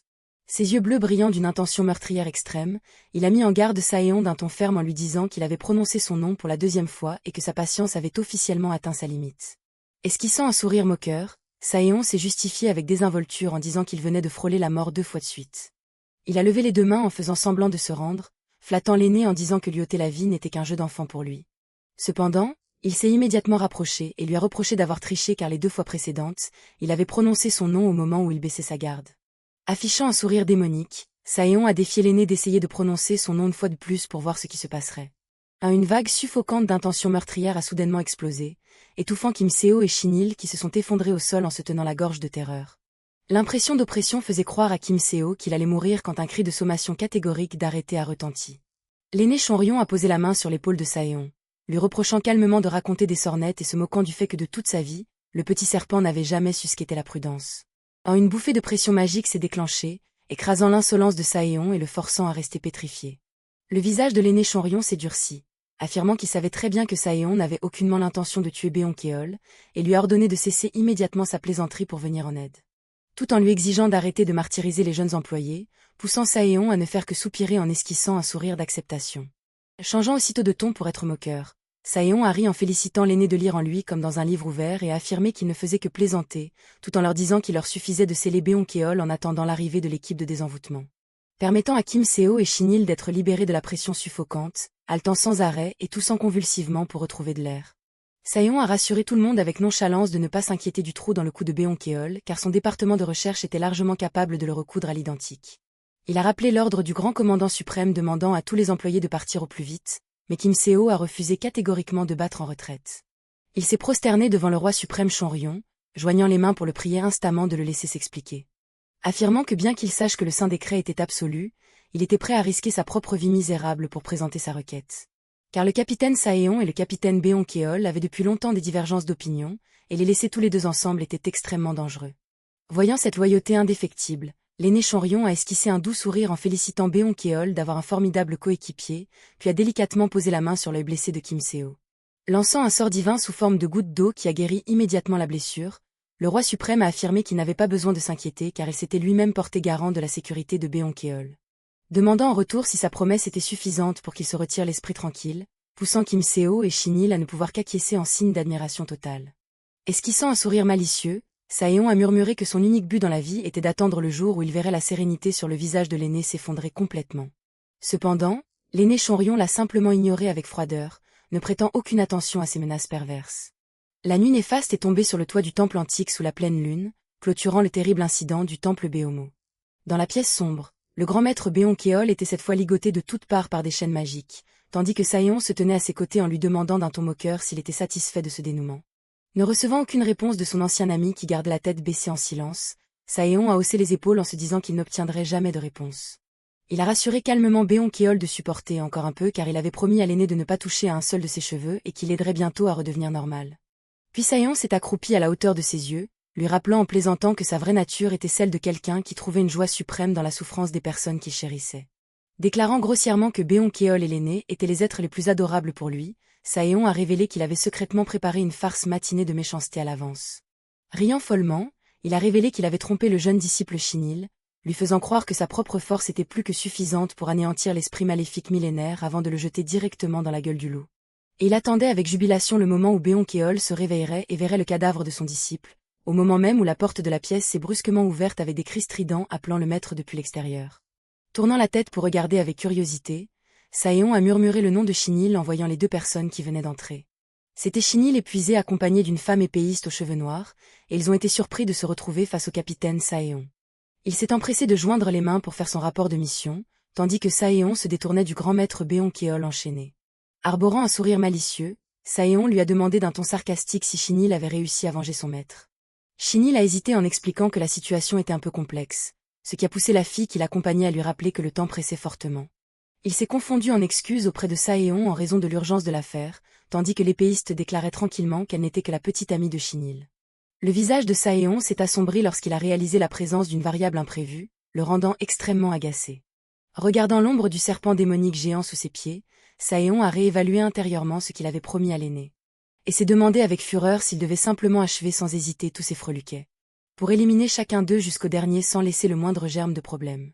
Un adolescent aux cheveux bleus poursuivait les jeunes en haletant et hurlant de s'arrêter, tandis que Saeon, debout à côté, esquissait un sourire moqueur. Il grimaçait en se plaignant que la faible condition physique du corps de Park Tawon rendait ses déplacements très difficiles. Mais il s'est arrêté net, déconcerté, en réalisant soudain que le capitaine de la porte du serpent se tenait silencieusement là, les mains dans les poches, à l'observer. Écarquillant les yeux de peur, il a regardé timidement l'homme à l'allure perverse devant lui. Levant le menton pour le toiser, Saeon a demandé d'un ton sarcastique ce qu'il fixait ainsi. Le regard pervers et acéré de Saeon l'a menacé pour le forcer à détourner immédiatement les yeux. Le décor est ensuite revenu 2 heures en arrière, avant que Saeon ne croise le groupe de l'ancêtre C.H. Trung. Se tenant au milieu des ruines du restaurant venant d'être dévasté, Madame Park Sun-mi, 87 ans, propriétaire du restaurant populaire, a fermé paisiblement les yeux pour résister. Tandis que le feu magique explosait violemment, balayant tout l'espace environnant. La vieille femme a doucement souri en se disant qu'elle avait de toute façon vécu une longue vie et qu'elle était prête à accepter son destin. Rassemblement en hâte ses forces pour déployer sa magie du feu afin de parer, Shinil avouait intérieurement avec stupeur que la compétence de l'épéiste adverse dépassait de loin sa compréhension. Il a réalisé avec sidération qu'elle traversait tranquillement son brasier du feu de l'enfer à une vitesse si phénoménale que l'œil nu ne pouvait pas la suivre. L'épéiste a esquissé un sourire orgueilleux au milieu de l'enfer enflammé qui tourbillonnait. Observant de loin, l'âme de Tawon a demandé avec perplexité si l'adversaire était un être humain, poussant l'ancêtre à sourire en réalisant que Tinfuk, en retrouvant son corps d'origine, avait atteint une synchronisation parfaite. L'ancêtre a fait remarquer d'un air songeur que bien qu'un corps humain ne puisse rivaliser avec une forme d'esprit maléfique millénaire, le fait que Shinil soit totalement réduit à la défensive prouvait la différence de puissance. La pression d'énergie démoniaque violet fonçait à exploser derrière le dos de Tinfuk alors qu'elle s'approchait et demandait avec moquerie à Shinil s'il était déjà épuisé. Furieux d'être méprisé, Shinil a rassemblé son énergie pour concentrer le feu magique dans sa main et a injurié Tinfuk de se terrer comme une vermine. Cependant, avant même de pouvoir asséner son coup, il s'est fait agripper le bras par Tinfuk Arrived à une vitesse surhumaine, qui l'a menacé de tenir sa langue s'il voulait encore sauver son maître. Elle a affiché un sourire hautain en révélant la raison pour laquelle elle avait autrefois visé le corps du grand maître Beonkeol, mais qu'elle n'en avait plus besoin désormais puisqu'elle avait récupéré sa forme charmante initiale. Et elle a taquiné en disant qu'elle ferait preuve de miséricorde s'il s'abaissait à la supplier, poussant Shinil à grincer des dents de colère en l'insultant de débitant des fadaises. Shinil refusait catégoriquement de croire les paroles du démon, déclarant qu'il utiliserait la force pour la soumettre et l'emmener à tout prix. Même s'il devait lui arracher un bras, mais Tinfuk a rétorqué sarcastiquement qu'elle avait jusqu'à 200 bras en trop. Faisant durcir le visage de Shinil, qui a menacé de lui déchirer sa bouche insolente en premier lieu. Cependant, Tinfuk gardait un sourire méprisant, se moquant du rosaire dans sa main comme n'étant qu'un jouet insignifiant. La provocation a rendu Shinil furieux au point de déchaîner le feu de l'enfer pour envelopper tout l'espace. Cependant, Tinfuk a déchiré les flammes à une vitesse fulgurante, surgissant juste devant le visage de Shinil et le plongeant dans l'effroi. Les pupilles de Chinil ont tressailli d'horreur lorsqu'il a senti l'attaque frôler immédiatement ses flancs. Le jeune homme a hurlé de colère qu'il était le seul à détenir la clé du désenvoûtement, et qu'il devait donc s'agenouiller pour la supplier. En réponse à cette fureur, Tinfuq a arboré une grimace goguenarde en parodiant chacune des menaces de Chinil. Jusqu'à ce que Chinil se résigne à s'agenouiller en aveu de défaite, écoutant Tinfuq lui expliquer le risque que son maître soit possédé dans son corps par des âmes errantes. Chinil dut accepter la réalité et la supplia désespérément de l'aider rapidement, ce qui amusa Tinfuq qui le taquina en exigeant qu'il appelle grande sœur. Il révéla avec hésitation qu'au temple de son maître était emprisonné un monstre tout aussi dangereux qu'elle, voire même plus effrayant. En entendant Chinil révéler que son maître scellait Dueoxini, Tinfuq ainsi que le maître et l'élève Tawang furent tous stupéfaits et perplexes. Tinfuq confirma que Dueoxini appartenait également au groupe des 5 esprits maléfiques des éléments comme elle, et que même en termes de force physique pure, il la surpassait d'un cran. C'est le titre donné aux 5 démons les plus cruels de l'époque Xia, de grandes calamités qui avaient autrefois forcé la cour royale à mobiliser toute son armée juste pour les retenir. Tandis que l'âme de Tawang craignait pour la vie du grand maître Beonkeol, l'ancêtre affirma calmement qu'il s'en sortirait indemne. Car cet illustre groupe des 5 esprits maléfiques des éléments n'était en fait que le résultat de la propre conquête de l'ancêtre après avoir vaincu les monstres les plus puissants du passé. Réalisant que l'épuisement de Beonkeol était dû au fait d'avoir vidé ses forces en combattant Dueoxini pour protéger son petit-fils, l'ancêtre décida que le groupe devait immédiatement se mettre en route pour le secourir. L'âme de Tawang demanda avec inquiétude si, après des milliers d'années de scellement, le monstre Dueoxini se souviendrait encore de l'ancêtre. Et reçut une réponse très confiante selon laquelle même si sa mémoire s'était estompée, ils avaient toujours leur arme principale, Tinfuq, à leur côté. Faisant craquer les articulations de ses mains, l'ancêtre affirma calmement que même si ce monstre l'avait oublié, cela n'avait pas d'importance. Car son corps se souviendrait certainement des coups de fouet d'antan, tandis que Tinfuq déclarait avec enthousiasme qu'elle lui infligerait d'innombrables coups de poing supplémentaires. Au même moment, l'âme de Tawang s'enquit avec panique du sort du restaurant populaire et de la vieille propriétaire. Et fut stupéfait d'entendre Chinil lui annoncer que tous les souvenirs ainsi que les traces de destruction seraient restaurés à leur état d'origine comme si rien ne s'était passé. Car c'est précisément la loi et la nature fondamentale du fonctionnement du monde spirituel. La nuit enveloppa de nouveau le temple Beomo 2 heures plus tard, où des rugissements fantomatiques explosèrent, déchirant le silence.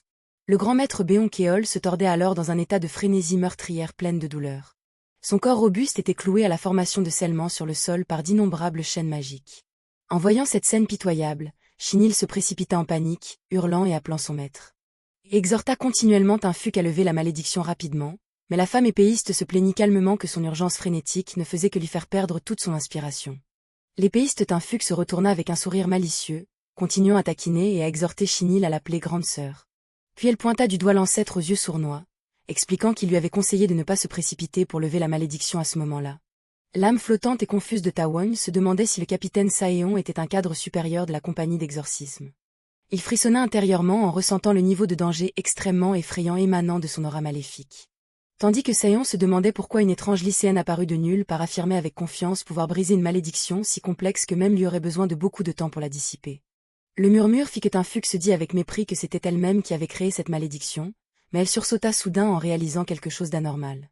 L'écran passa au passé d'il y a 2 heures. Chinil expliqua d'un ton sévère que la compagnie d'exorcisme Rion existait pour maintenir l'équilibre entre les humains et les esprits maléfiques. Donc de leur point de vue, l'apparition soudaine d'un groupe de personnes anciennes comme elle et l'ancêtre était considérée comme des anomalies extrêmement dangereuses. Il lui ordonna sérieusement de ne jamais révéler son identité ni de s'impliquer avec l'organisation jusqu'à ce que son maître redevienne normal. Pour ensuite revenir au présent, Tinfuq inventa l'excuse de soupçonner son petit ami Chinil d'infidélité pour le suivre, ce qui amusa Saeon qui lui proposa de rejoindre l'entreprise. Chinil gronda Tinfuq pour s'être bêtement impliqué avec la compagnie d'exorcisme Rion, mais elle balaya calmement la remarque, expliquant qu'elle avait paniqué et parlé sans réfléchir. Faisant que Chinil n'eut pas le temps de répliquer avant que le capitaine Saeon ne pose sa main sur l'épaule de Tinfuq, interrompant sarcastiquement les 2 amoureux et leur rappelant que la priorité absolue était maintenant de lever le sceau et d'effacer la malédiction. Il pointa calmement vers le grand maître étroitement ligoté et analysa que si le sceau était retiré, le monstre bondirait immédiatement pour tous les déchiqueter. Expliquant la raison pour laquelle il avait initialement prévu d'attendre que son énergie spirituelle soit complètement épuisée, mais que maintenant ce plan n'était plus nécessaire. En regardant l'expression fantomatique de Saeon, Tinfuq laissa échapper un son d'étonnement puis hocha la tête, faisant semblant d'avoir compris toutes les intentions dans ses paroles. Elle lui demanda à haute voix si elle devait lever la malédiction au moment précis où il enlèverait le sceau, ce qui fit sourire Saeon qui ouvrit sa main brûlante d'énergie démoniaque en guise de confirmation. Déployant avec confiance son aura démoniaque pour affirmer qu'elle était plus que capable de s'en charger, Tinfuq ravit Saeon qui loua son talent et l'invita à rejoindre la branche sous ses ordres.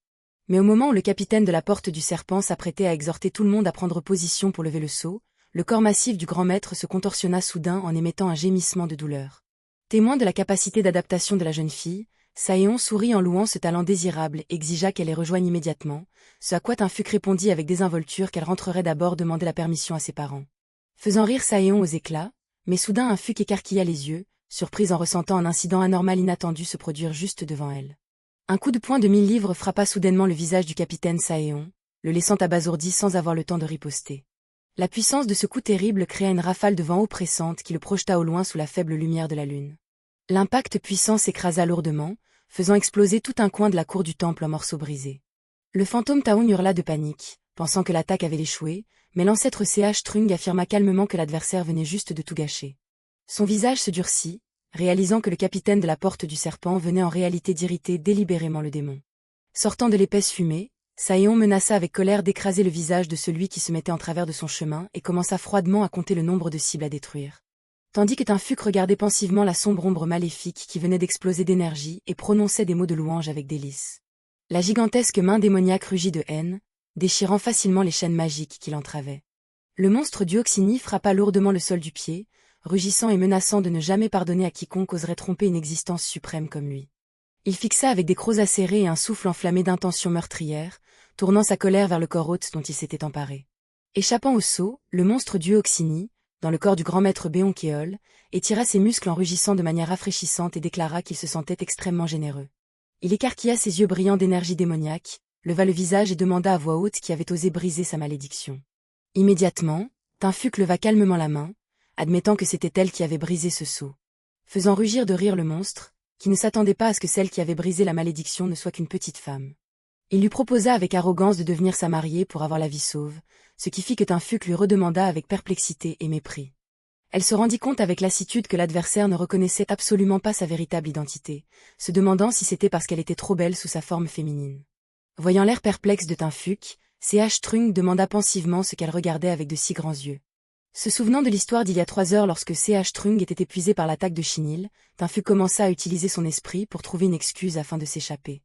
Elle calculait continuellement des options dans sa tête pour construire un mensonge parfait. Puis pointa soudainement le monstre du Oxini et déclara avec force que ce géant était son mari, laissant Chinil ainsi que le maître et l'élève Ch Trung figés dans un état de choc extrême. Entendant cette réponse absurde, Ch Trung félicita calmement Tinfuc pour son mariage, ce qui fit hurler de panique le fantôme Tawang face à cette anomalie. Il menaça que si elle choisissait le mauvais camp, elle violerait le code pénal qu'il avait lui-même établi, faisant sursauter de peur Tinfuc. Voyant Tinfuc trembler, le monstre d'Uni la prit dans ses bras pour la rassurer qu'il n'y avait pas lieu de s'inquiéter car elle avait choisi de se tenir à ses côtés. Il fixa Ch Trung et se rendit compte que bien que l'adversaire possédait une profonde énergie spirituelle, celle-ci vacillait considérablement, comme une bougie sur le point de s'éteindre. Laissant éclater une aura démoniaque bleue, Ch Trung se moqua avec mépris de la stupidité du démon qui ressentait l'énergie spirituelle sans pour autant reconnaître son esprit. Cependant, tout en grondant l'adversaire, Ch Trung s'arrêta soudainement, perplexe, comme s'il venait de se souvenir de quelque chose. Il regarda sa propre main tremblante, admettant intérieurement que son énergie spirituelle actuelle avait touché le fond, ce qui expliquait pourquoi l'adversaire ne pouvait pas le reconnaître. Il retroussa légèrement les lèvres en un sourire narquois face à cette situation ironique. S'approchant lentement, Ch Trung jugea que Tinfuc avait commis une erreur extrêmement grave en pensant pouvoir s'appuyer sur le démon. Il s'approcha tout près du visage du géant et le menaça en disant que dans le monde des monstres, la loyauté était encore plus précieuse que la vie. En voyant les yeux sournois de Ch Trung, Tinfuc transpira à grosses gouttes, réalisant avec crainte qu'il s'apprêtait à restaurer lui-même la mémoire du monstre. Il se pencha près de l'oreille du géant et lui demanda s'il se souvenait encore des coups de fouet d'autrefois, ce qui rendit du Oxini agacé et grincheux. Il ferma légèrement les yeux en souriant et rappela la bataille acharnée sous le Junko cette nuit d'automne-là. Puis se pencha doucement et affirma avec confiance qu'il était le grand frère d'autrefois, ce qui fit sursauter et figer le monstre. Il révéla clairement le titre de Ch Trung, le maître des 5 éléments et aussi le premier à lui avoir infligé la défaite la plus amère de sa vie. Les yeux de Dusni tressaillirent d'horreur en entendant Ch Trung rappeler avec arrogance la règle selon laquelle il resterait à jamais le grand frère. Observant depuis l'arrière, Tinfuc fut stupéfaite de voir le monstre appeler avec hésitation l'adversaire grand frère. Elle se recroquevilla de peur, se souvenant du code pénal que Ch Trung venait de mentionner. Une larme de regret tomba lorsqu'elle réalisa qu'elle venait de choisir le mauvais camp. Mais ensuite elle écarquilla les yeux, perplexe, se demandant pourquoi même le démon le plus fort devait s'incliner et appeler Ch Trung grand frère. Attrapant le col de Ch Trung et le soulevant dans les airs, le monstre le gronda avec irritation pour avoir dit des bêtises et demanda qui diable était ce Ch Trung pour oser se prétendre son grand frère. La dure vérité fit écarquiller les yeux de C.H. Trung, stupéfait lorsqu'il réalisa soudainement qu'il s'était trompé de personne, et demanda avec hésitation si l'adversaire était le roi démon Cheongbi. Voyant son erreur, le géant rugit de rire et révéla que Cheongbi était le roi démon de première génération, et que lui était le roi démon de troisième génération Jokbi. Il menaça que la plaisanterie s'arrêtait là et qu'il allait personnellement massacrer tout ce présent, ce qui poussa Chinil, paniqué, à rassembler sa magie de feu pour combattre. Bien que se trouvant dans une situation désespérée, C.H. Trung sourit d'un air narquois et plein de confiance. Tandis que Tinfuk essuya joyeusement sa larme de regret et poussa un soupir de soulagement, comme si elle venait de comprendre quelque chose. Car les monstres d'Okebi possédaient intrinsèquement une densité musculaire et une force physique dépassant de loin celle des humains, de multiples fois. Ils étaient une espèce de créature toujours plongée dans les plaisirs dépravés et poursuivant ardemment des jouissances frénétiques. Cependant pour cette espèce belliqueuse, ce qui apportait l'excitation suprême n'était pas le vin et les femmes, mais bien le rituel le plus sacré de leur vie, utiliser leurs poings pour un combat à mort avec un adversaire afin de tester leur force. Le vieil homme d'Okebi expliqua pensivement la nature de son espèce, affirmant qu'une fois la hiérarchie établie, l'ordre fraternel durerait pour toujours. C'est la raison pour laquelle le premier roi d'Okebi avait initié une guerre cruelle une fois par siècle pour établir la hiérarchie dominante. Ce festival sanglant était l'endroit où l'on choisissait le plus fort pour détenir le trône avec le titre de Dieu Oxini. Entendant que la bataille pour déterminer le roi de troisième génération touchait à sa fin, le jeune Jokbi demanda curieusement qui régnait à ce moment-là. Impatient de connaître le plus fort, Jokbi attrapa violemment la barbe du vieil homme et l'interrogea avec irritation, ignorant le rappel aux bonnes manières. Il répondit calmement qu'il n'avait que 92 ans, l'âge de l'adolescence impulsive chez les monstres. Le vieil homme révéla que le plus fort actuellement était le roi de deuxième génération qui avait régné pendant 1000 ans, ce qui étonna grandement Jokbi, car son propre père était décédé à l'âge de 700 ans. Car l'espérance de vie normale de leur espèce n'était que d'environ 700 ans, de sorte qu'un règne de 1000 ans était une existence absolument extraordinaire. La finale s'acheva lorsque l'adversaire épuisé hurla sa reddition, permettant à Jokbi de remporter officiellement la victoire et d'adresser des louanges arrogantes à son général vaincu. Le roi d'Okebi de deuxième génération, Nokwangbi, de sa voix grave, félicita le disciple qui venait d'achever la bataille. Il posa doucement la main sur la tête du vaincu pour reconnaître les efforts de son adversaire. Effondré sur le sol, le monstre sourit avec force et demanda si son roi ne vieillirait jamais. Mais juste à ce moment, Jokbi s'avança soudainement avec insolence et demanda à haute voix à Nokwangbi s'il était le roi. Cette arrogance fit écarquiller les yeux de stupéfaction à tous les monstres autour, lorsque Jokbi déclara haut et fort qu'il lui suffisait d'abattre Nokwangbi pour devenir le plus fort. Jokbi exprima son désir de s'emparer du trône, ce qui fit doucement rire Nokwangbi face à l'arrogance du cadet. Il rappela que seuls les monstres extrêmement puissants étaient autorisés à utiliser un nom comportant une nuance de couleur, mais Jokbi affirma immédiatement avec confiance qu'il avait plus qu'assez de force. Le vieil homme d'Okebi rugit de colère, réprimandant Jokbi pour son insolence d'avoir osé briser les règles du tournoi. Bien que le vieil homme craignait que Nokwangbi ne soit épuisé après la bataille, le vieux roi affirma que la règle du clan d'Okebi était de ne jamais refuser un défi. Il sourit avec une intention meurtrière et déclara froidement qu'il venait tout juste de s'échauffer, laissant la horde de monstres tremblantes en le regardant. Nokwangbi annonça qu'il donnerait à ce jeune arrogant une leçon bien méritée pour sa violation des règles. En réponse à cet avertissement, Jokbi sourit avec une arrogance provocatrice. Enlevant sa veste et la jetant en l'air, Jokbi concentra sa force dans ses jambes, sauta et fonça droit devant. Ce saut de 1000 livres créa une onde de choc qui fit exploser le sol sous ses pieds. Sa vitesse foudroyante créa une tornade déchirant le vent qui balaya tout sur son passage, obligeant le vieux roi Nokwangbi à changer d'expression et à se concentrer pour engager le combat.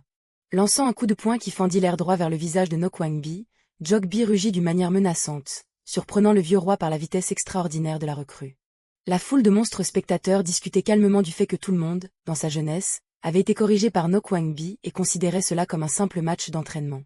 Cependant le vieil homme d'Okebi fut soudainement stupéfait et s'arrêta en ressentant une anomalie venant de l'affrontement. Ce match qui semblait à sens unique explosa immédiatement en un affrontement mortel à couper le souffle dès le premier coup. Les deux camps rendaient coup pour coup à chaque violent coup-poing. Au troisième échange, le combat se transforma officiellement en un déluge ininterrompu de coups sans fin. Jokbi rugit d'excitation, s'immergeant avec ferveur dans ce combat à mort acharné à armes égales, laissant les monstres autour perplexes et stupéfaits devant la capacité de la recrue à tenir tête au vieux roi. Cependant, le vieil homme d'Okebi réalisa immédiatement le véritable écart, car bien que Jokbi possédât un talent incroyable, Nokwangbi avait vécu près de 1000 ans. Son expérience de combat supérieur permit au vieux roi d'infliger un lourd coup qui écrasa Jokbi directement au sol. Bien que vaincu, Jokbi fut toujours considéré par le vieil homme comme un joyau brut rare qui succéderait sans aucun doute au trône de Dieu Oxini. Mais le vieil homme s'était complètement trompé en ignorant un détail extrêmement important. Le combat qui semblait se terminer tôt explosa et se prolongea sur des centaines de rounds, s'étirant sur un jour et une nuit entiers. Puis se prolongea jusqu'au deuxième jour, à la stupeur absolue de tout le clan des monstres. Le massacre s'éternisa jusqu'au troisième jour, rempli d'une intense férocité. Jusqu'à entrer dans le quatrième jour avec l'épuisement des deux camps. Finalement, après 4 jours, 4 heures et 32 minutes de combat continu. Jogby s'effondra, se tordant, avec des blessures saignantes sur tout le corps. Cependant, ce que le vieil homme d'Okaibi n'avait pas pu prévoir était précisément le fait que le vieux roi Nokwangbi s'était complètement effondré devant la jeune recrue, permettant à Jogby d'exprimer ses remerciements à l'aîné. Poussant un soupir de soulagement, Jogby affirma fièrement qu'il avait remporté la victoire finale bien qu'il ait enfreint les règles du tournoi. Il se retourna calmement et admit qu'il avait eu peur que les monstres se retournent contre lui pour son comportement impulsif. Mais toute la horde de Dokaibi s'agenouilla à l'unisson sous la pleine lune, se soumettant officiellement à leur nouveau roi. Aidant Jogby à gravir avec arrogance le sommet de la puissance et à devenir le roi démon de 3e génération, plein d'une aura imposante. Le visage dur avec un sourire fantomatique, Jogby déclara qu'il poursuivrait la volonté de l'aîné. Mais alors qu'il hurlait avec arrogance qu'il régnerait pendant des dizaines de milliers d'années, Saéon s'approcha soudainement derrière lui et railla que son règne se terminait aujourd'hui.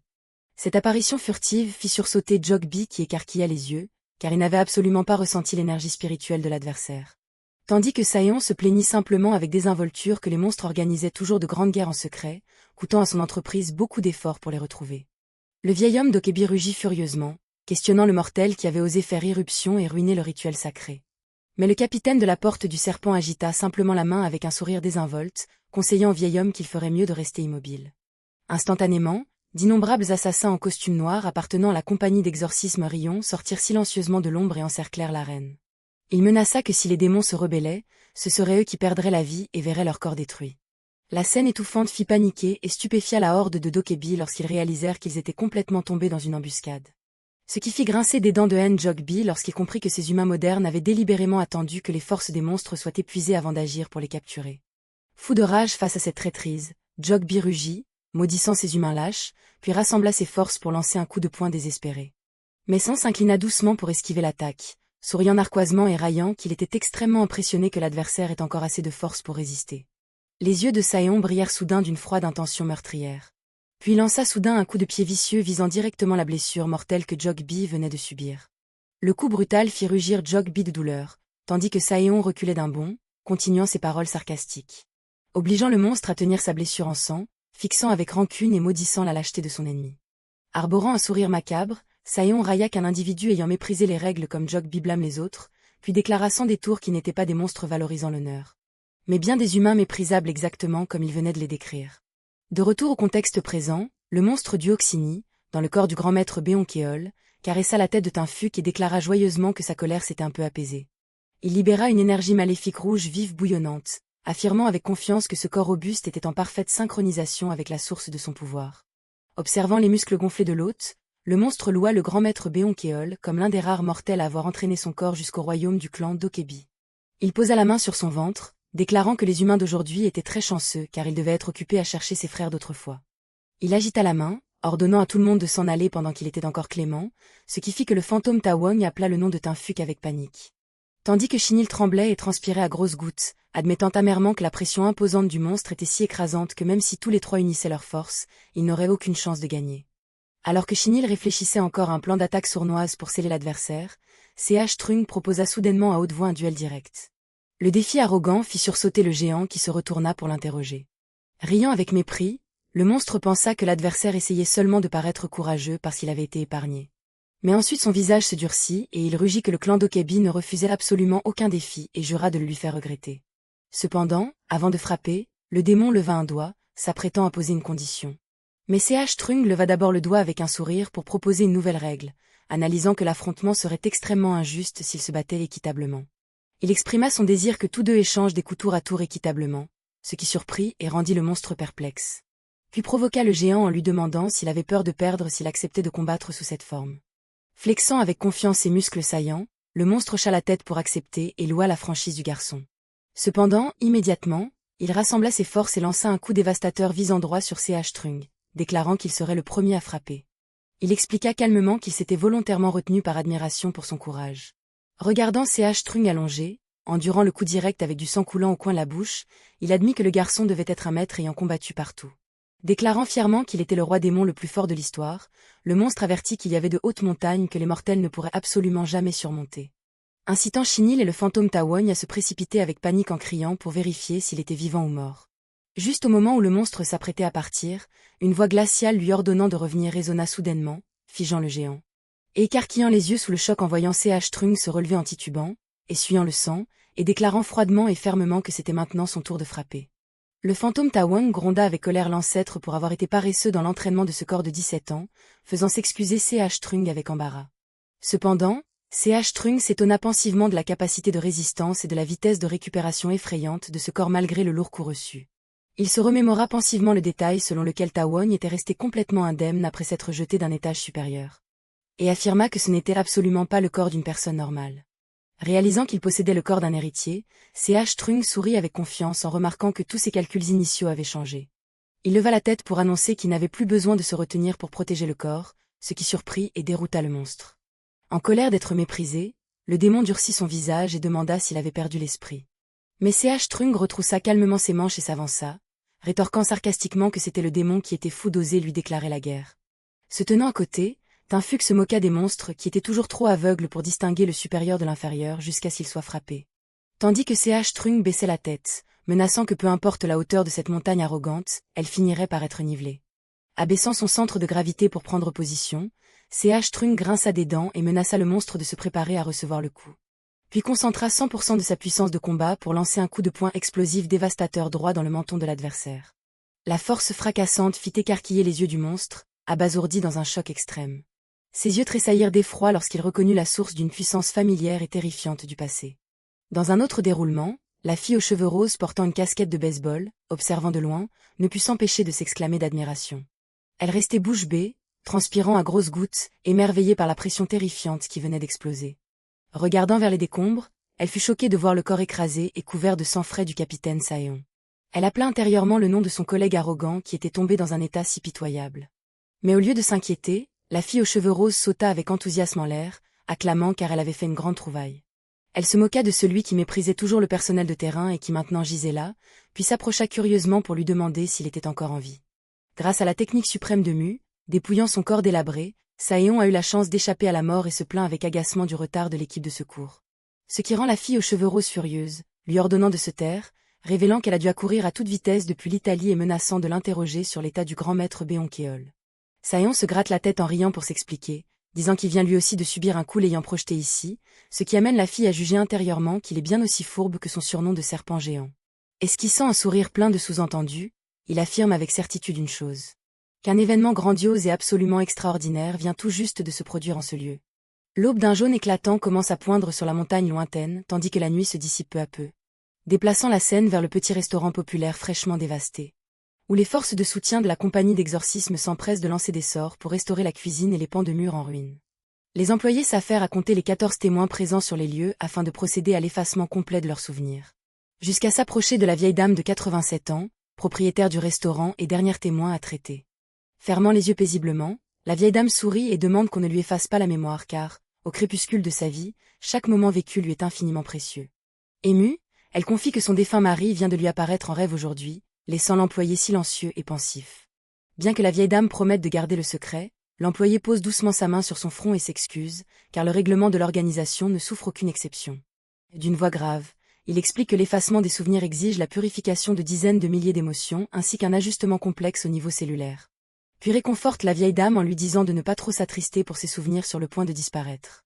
D'un air sombre, une âme mauvaise rôdant derrière son dos, il reconnaît amèrement en son fort intérieur que dévorer les souvenirs d'autrui revient à vivre dans un enfer perpétuel. Témoin de toute la scène de loin, Chinil ne peut que garder le silence, le regard pensif. Tandis que Tinfuc serre les poings, et que le fantôme de Tawogne reste stupéfait face à la cruauté de la règle. De retour au duel, le monstre Diocini écarquille les yeux d'un air sombre et demande la raison. Et demande avec perplexité à C.H. Trung pourquoi il a délibérément retenu son coup lors de la dernière attaque. Avec un sourire malicieux, C.H. Trung explique sereinement que s'il frappait de toutes ses forces, le corps de son petit-fils Tawogne subirait de graves dommages. Puis provoque avec assurance le démon en lui demandant s'il croit vraiment qu'il aurait survécu s'il avait encaissé ce coup de poing de plein fouet. Réalisant la cruelle réalité, le monstre Diocini reste pétrifié en silence. Puis s'agenouille immédiatement aux pieds de C.H. Trung, jurant respectueusement de devenir son disciple, sous le regard médusé de tous. Louant cette franchise propre au démon, CH Trung sourit et indique qu'il n'a que 2 conditions à lui imposer. La première exigeant que le monstre quitte immédiatement les lieux et rende son corps intact au grand maître Beonkeol. Sans s'arrêter là, CH Trung pointe le doigt et ordonne à son nouveau disciple d'aller traîner la traîtresse Tinfuk en justice. Mais le jeune homme qui exprime sa confusion à ce moment-là n'est autre que Tawong, dont l'esprit vient soudainement de réintégrer son corps. Il écarquille les yeux, paniqué et suant à grosses gouttes, en réalisant que l'âme de son ancêtre a soudainement disparu. Ce qui amène Tinfuk, debout à côté, à lui expliquer calmement que CH Trung vient de s'évanouir après avoir dépensé trop d'énergie spirituelle durant le combat. Immédiatement, le géant Duoxini se précipite pour porter un coup à Tinfuk afin d'exécuter l'ordre de son chef. Un coup de poing puissant qui projette la jeune escrimeuse au loin, lui arrachant un gémissement de douleur. Par chance, ayant paré le coup de justesse avec son fourreau, Tinfuk affiche un visage ivre de colère. Elle rugit et réprimande le nouveau venu insensé d'avoir osé attaquer subitement une camarade qui est aussi sa aînée. Adoptant calmement une posture de combat, le géant affirme qu'il ne fait qu'exécuter sérieusement la seconde condition confiée par CH Trung. Il rassemble ses forces, arme son poing et rugit qu'il veut punir la traîtresse, forçant Tinfuk à lever la main pour demander une trêve. Le monstre proclame fièrement être resté aux côtés de CH Trung pendant de nombreuses années et comprendre parfaitement les pensées de son grand frère. Mais Tinfuk pointe immédiatement le doigt pour répliquer que CH Trung s'est interrompu à cause de son évanouissement juste après avoir dit de traîner le traître. Elle fabrique de douces perspectives de réconciliation, ce qui amène le géant, perplexe et pantois, à hocher la tête en admettant que c'est logique. Voyant que l'autre a mordu à l'hameçon, Tinfuk se tourne immédiatement vers Tawong en fusillant du regard et en rugissant pour lui ordonner de s'agenouiller, tandis que Shinil accourt affolé pour prendre des nouvelles. Regardant ses mains, Tawong se demande avec panique pourquoi il est toujours sain et sauf après avoir encaissé de plein fouet le coup du monstre Duoxini, mais Shinil affirme d'un air grave que cette résistance est entièrement due à sa propre force physique innée. S'approchant tout près de Tawong avec un regard sombre, Shinil révèle qu'il observait en secret depuis un moment et affirme qu'il est un héritier légendaire. Cette vérité inattendue laisse Tawong stupéfait, écarquillant les yeux face à ce titre d'héritier totalement inconnu. Expliquant d'une voix grave, Shinil indique que pour bien comprendre ce titre, il faut commencer par le concept d'ancêtre divin, aussi appelé le progéniteur. Il explique que les ancêtres possédant une force pionnière suprême comme CH Trung sont comparés à des progéniteurs sortis tout droit des légendes. Ces grands êtres ont transmis leur gène ADN puissant à travers la lignée directe sur de nombreuses générations. Et lorsque ces gènes particuliers s'accumulent au fil des siècles, il arrive parfois qu'un individu chanceux naisse en portant la pleine puissance de l'ancêtre divin. Shinil affirme que ceux qui éveillent cette énergie miraculeuse sont appelés des héritiers, et que le seul individu à hériter de la force de CH Trung à cette époque n'est autre que Tawong, faisant sursauter ce dernier qui fait de grands gestes de négation. Demandant timidement si son père chaman est lui aussi un héritier, Tawong s'entend répondre par Shinil que son père n'est qu'un chaman tout à fait ordinaire. Écoutant Shinil ajouter que les héritiers sautent souvent plusieurs générations, Tawong crie intérieurement son amertume en réalisant que son père n'avait rien de si divin et a pourtant soudainement disparu. Saisissant Shinil avec panique, Tawong lui demande en vitesse s'il existe un moyen de retrouver un chaman disparu même s'il n'appartient pas à l'organisation Rion, mais Shinil répond d'une voix grave que mener une enquête sur son père sera extrêmement difficile. Shinil affirme fermement que tout sera parfaitement réalisable si Tawong accepte de rejoindre la compagnie d'exorcisme Rion, car l'organisation pourra à la fois le protéger et tout mettre en œuvre pour retrouver la trace de son père. Cette proposition soudaine fait sursauter Tawong, qui refuse catégoriquement en criant de toutes ses forces. Il agite les bras avec agacement en rappelant que l'attitude de l'organisation à leur égard reste floue, mais Shinil explique aussitôt que son statut d'héritier lui vaudra sans aucun doute un soutien absolu. Debout à côté, Tinfuk fait un geste de mépris et incite Tawong à refuser sous prétexte que l'organisation a autrefois attaqué Duoxini, poussant le monstre derrière à se joindre à elle pour insulter les simples mortels.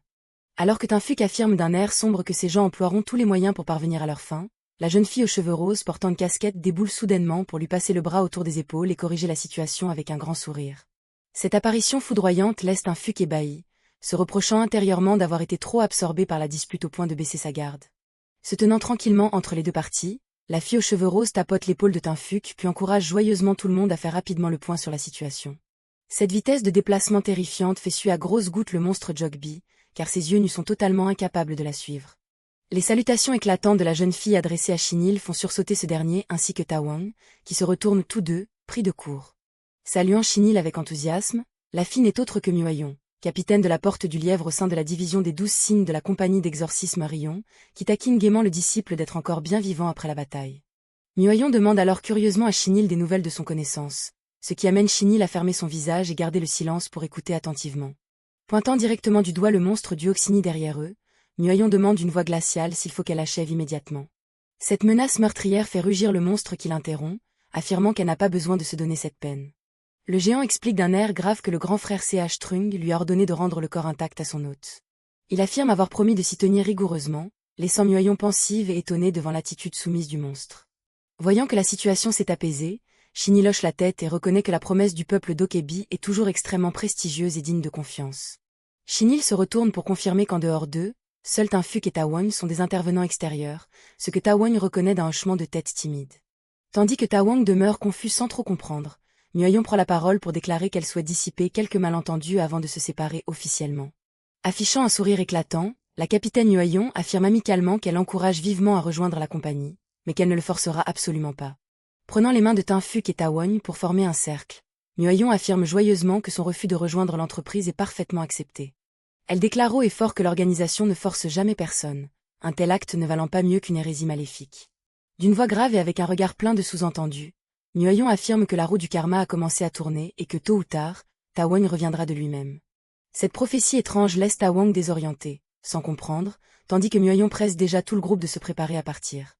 Avant même qu'ils n'aient pu reprendre leurs esprits, Tawon et Tinfuk sont propulsés tout en haut dans les airs par Myoyon à leur plus grand effroi. Projetés au milieu d'un ciel baigné par le crépuscule, tous deux tournoient dans le vent tout en entendant les mots envieux de Myoyon concernant les expériences extraordinaires qui les attendent. Tawon hurle de terreur alors qu'il tangue en chute libre depuis le ciel. À l'opposé de la panique de Tawon, Tinfuk serre tranquillement sa lame contre elle, se préparant à atterrir avec une extrême légèreté.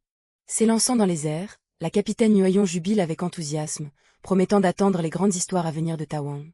L'atterrissage brutal fait s'écrouler Tawon sur le trottoir, hurlant ses regrets face à cette plaisanterie néfaste, tandis que Tinfuk se tient déjà délicatement debout au sommet du panneau publicitaire à côté. Regardant le petit restaurant populaire entièrement restauré dans son état d'origine parfait, Tawon écarquille les yeux, incapable d'en croire ses yeux. Il réalise tout hébété que même la vieille dame propriétaire à l'intérieur est saine et sauve, comme si rien ne s'était jamais produit. Se tournant soudainement vers Tawon pour lui conseiller de songer à rejoindre la compagnie d'exorcisme Rion, Tinfuk le fait sursauter de surprise, car elle s'y opposait fermement auparavant. Analysant la situation calmement, Tinfuk admet avoir changé d'avis après avoir été témoin de la vitesse phénoménale de la jeune fille à la casquette. Elle estime être totalement incapable de déceler la présence de l'adversaire, tandis que le capitaine aux yeux de serpent, Saeon, est sain et sauf après avoir encaissé le coup de dieu Oxini. Le fait qu'il continue de parler calmement comme si de rien n'était fait suer Tawon à grosses gouttes de terreur. Atterrissant doucement au sol, Tinfuk poursuit en observant que le corps du grand maître Beonkeol a lui aussi dépassé les limites humaines, se rappelant que Shinil les appelait tout capitaine. Elle calcule d'un air sombre que cette organisation possède au moins 3 puissants experts atteignant le niveau de capitaine. Ainsi qu'un dirigeant suprême au sommet, capable de régner et de commander à tous ces êtres surpuissants. Affirmant que faire d'une organisation dotée d'une force aussi redoutable un allié est une décision extrêmement sage, Tinfuk laisse Tawon ouvrir de grands yeux, se demandant quel est son plan pour la suite. Se retournant tranquillement pour s'en aller, Tinfuk déclare que l'adhésion n'est faite que pour les faibles et qu'elle préfère jouir de sa liberté dans son propre corps, poussant Tawon à lui demander en criant avec panique où elle compte aller. Tinfuk lui rappelle alors de retourner rapidement à l'école car quelqu'un l'y attend très certainement. Pensant à ceux qui l'attendent à l'école, Tawon lève doucement les yeux vers le ciel de fin d'après-midi, plongé dans ses réflexions. Au même moment dans la salle de classe, le chef des harceleurs au gabarit imposant grommelle d'un air sombre que Park Tawon a séché les cours 2 jours d'affilée. Il grince des dents de rage, convaincu que Tawon a osé l'arnaquer en lui vendant un faux talisman de scellement. Par ailleurs, Tawon se gratte la tête avec embarras, réalisant amèrement que ceux qui l'attendent à l'école ne sont en réalité que la bande de harceleurs qui guettent pour lui régler son compte. À peine de retour à l'école après plusieurs jours d'absence, Tawon s'interrogeait sur la situation actuelle. Il réalisa avec stupeur qu'il était encerclé par 2 groupes de personnes complètement différents venant à sa rencontre en même temps. Alors que Tawon hésitait encore sur le groupe à affronter en premier, les spires harceleurs Kim Ye-Onsu et Hong Je-won s'approchèrent avec des visages menaçants. Cependant, la déléguée de classe Seo Chae-rin, à l'allure timide, leva immédiatement la main pour proposer de laisser la priorité aux filles pour parler. Malgré les menaces du spire affirmant que le chef des harceleurs d'Aïen était extrêmement en colère, Chae-rin, debout derrière, marmonnait un jeu de mots enchaîné dans un état de panique. Son jeu de mots naïf stupéfia et figea les harceleurs, tandis que Chae-rin cherchait frénétiquement le mot suivant commençant par la lettre N. Furieux d'être interrompu, le spire hurla un mot qui fit sursauter la déléguée de classe, poussant un cri de panique.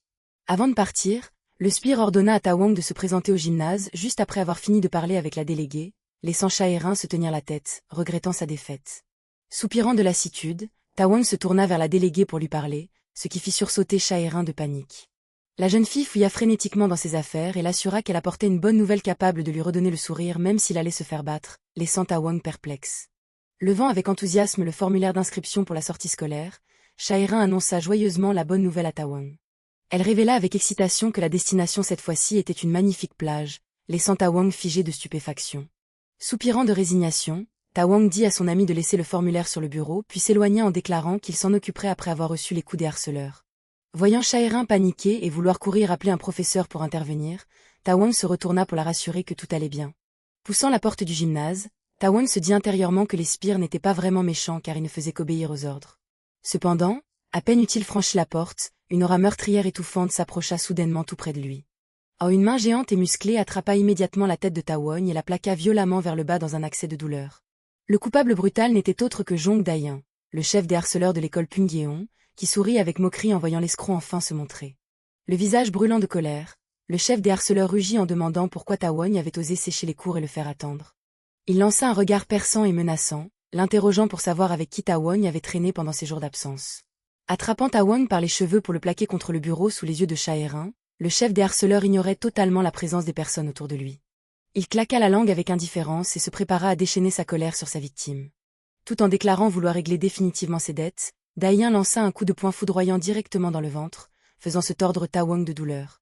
Encaissant ce coup vicieux, Ta Wang s'effondra à genoux sur le sol tandis que Dayan jurait avec colère car le talisman de fortune qu'il lui avait donné n'était qu'un morceau de papier inutile. Bien que Ta Wang expliqua avec ressentiment que c'était l'autre qui avait arraché le talisman d'entraînement de son propre chef, Dayan le blâmait avec colère pour ses lourdes pertes en bourse.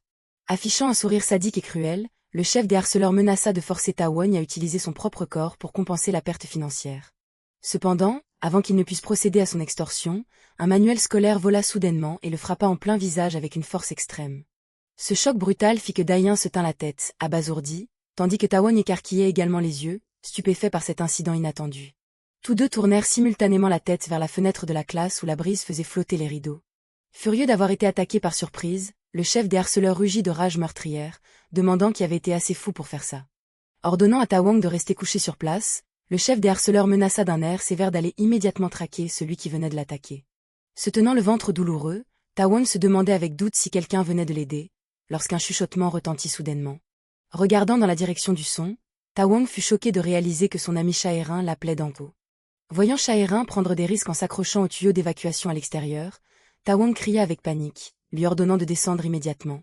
Une fois tous deux à l'abri, Ta Wang s'interrogea à voix haute sur la raison pour laquelle Shae-rin avait risqué sa vie pour le sauver. Cachés ensemble dans un espace exigu, il lui rappela avec hésitation que le chef Dayan était très cruel et n'épargnait jamais les filles.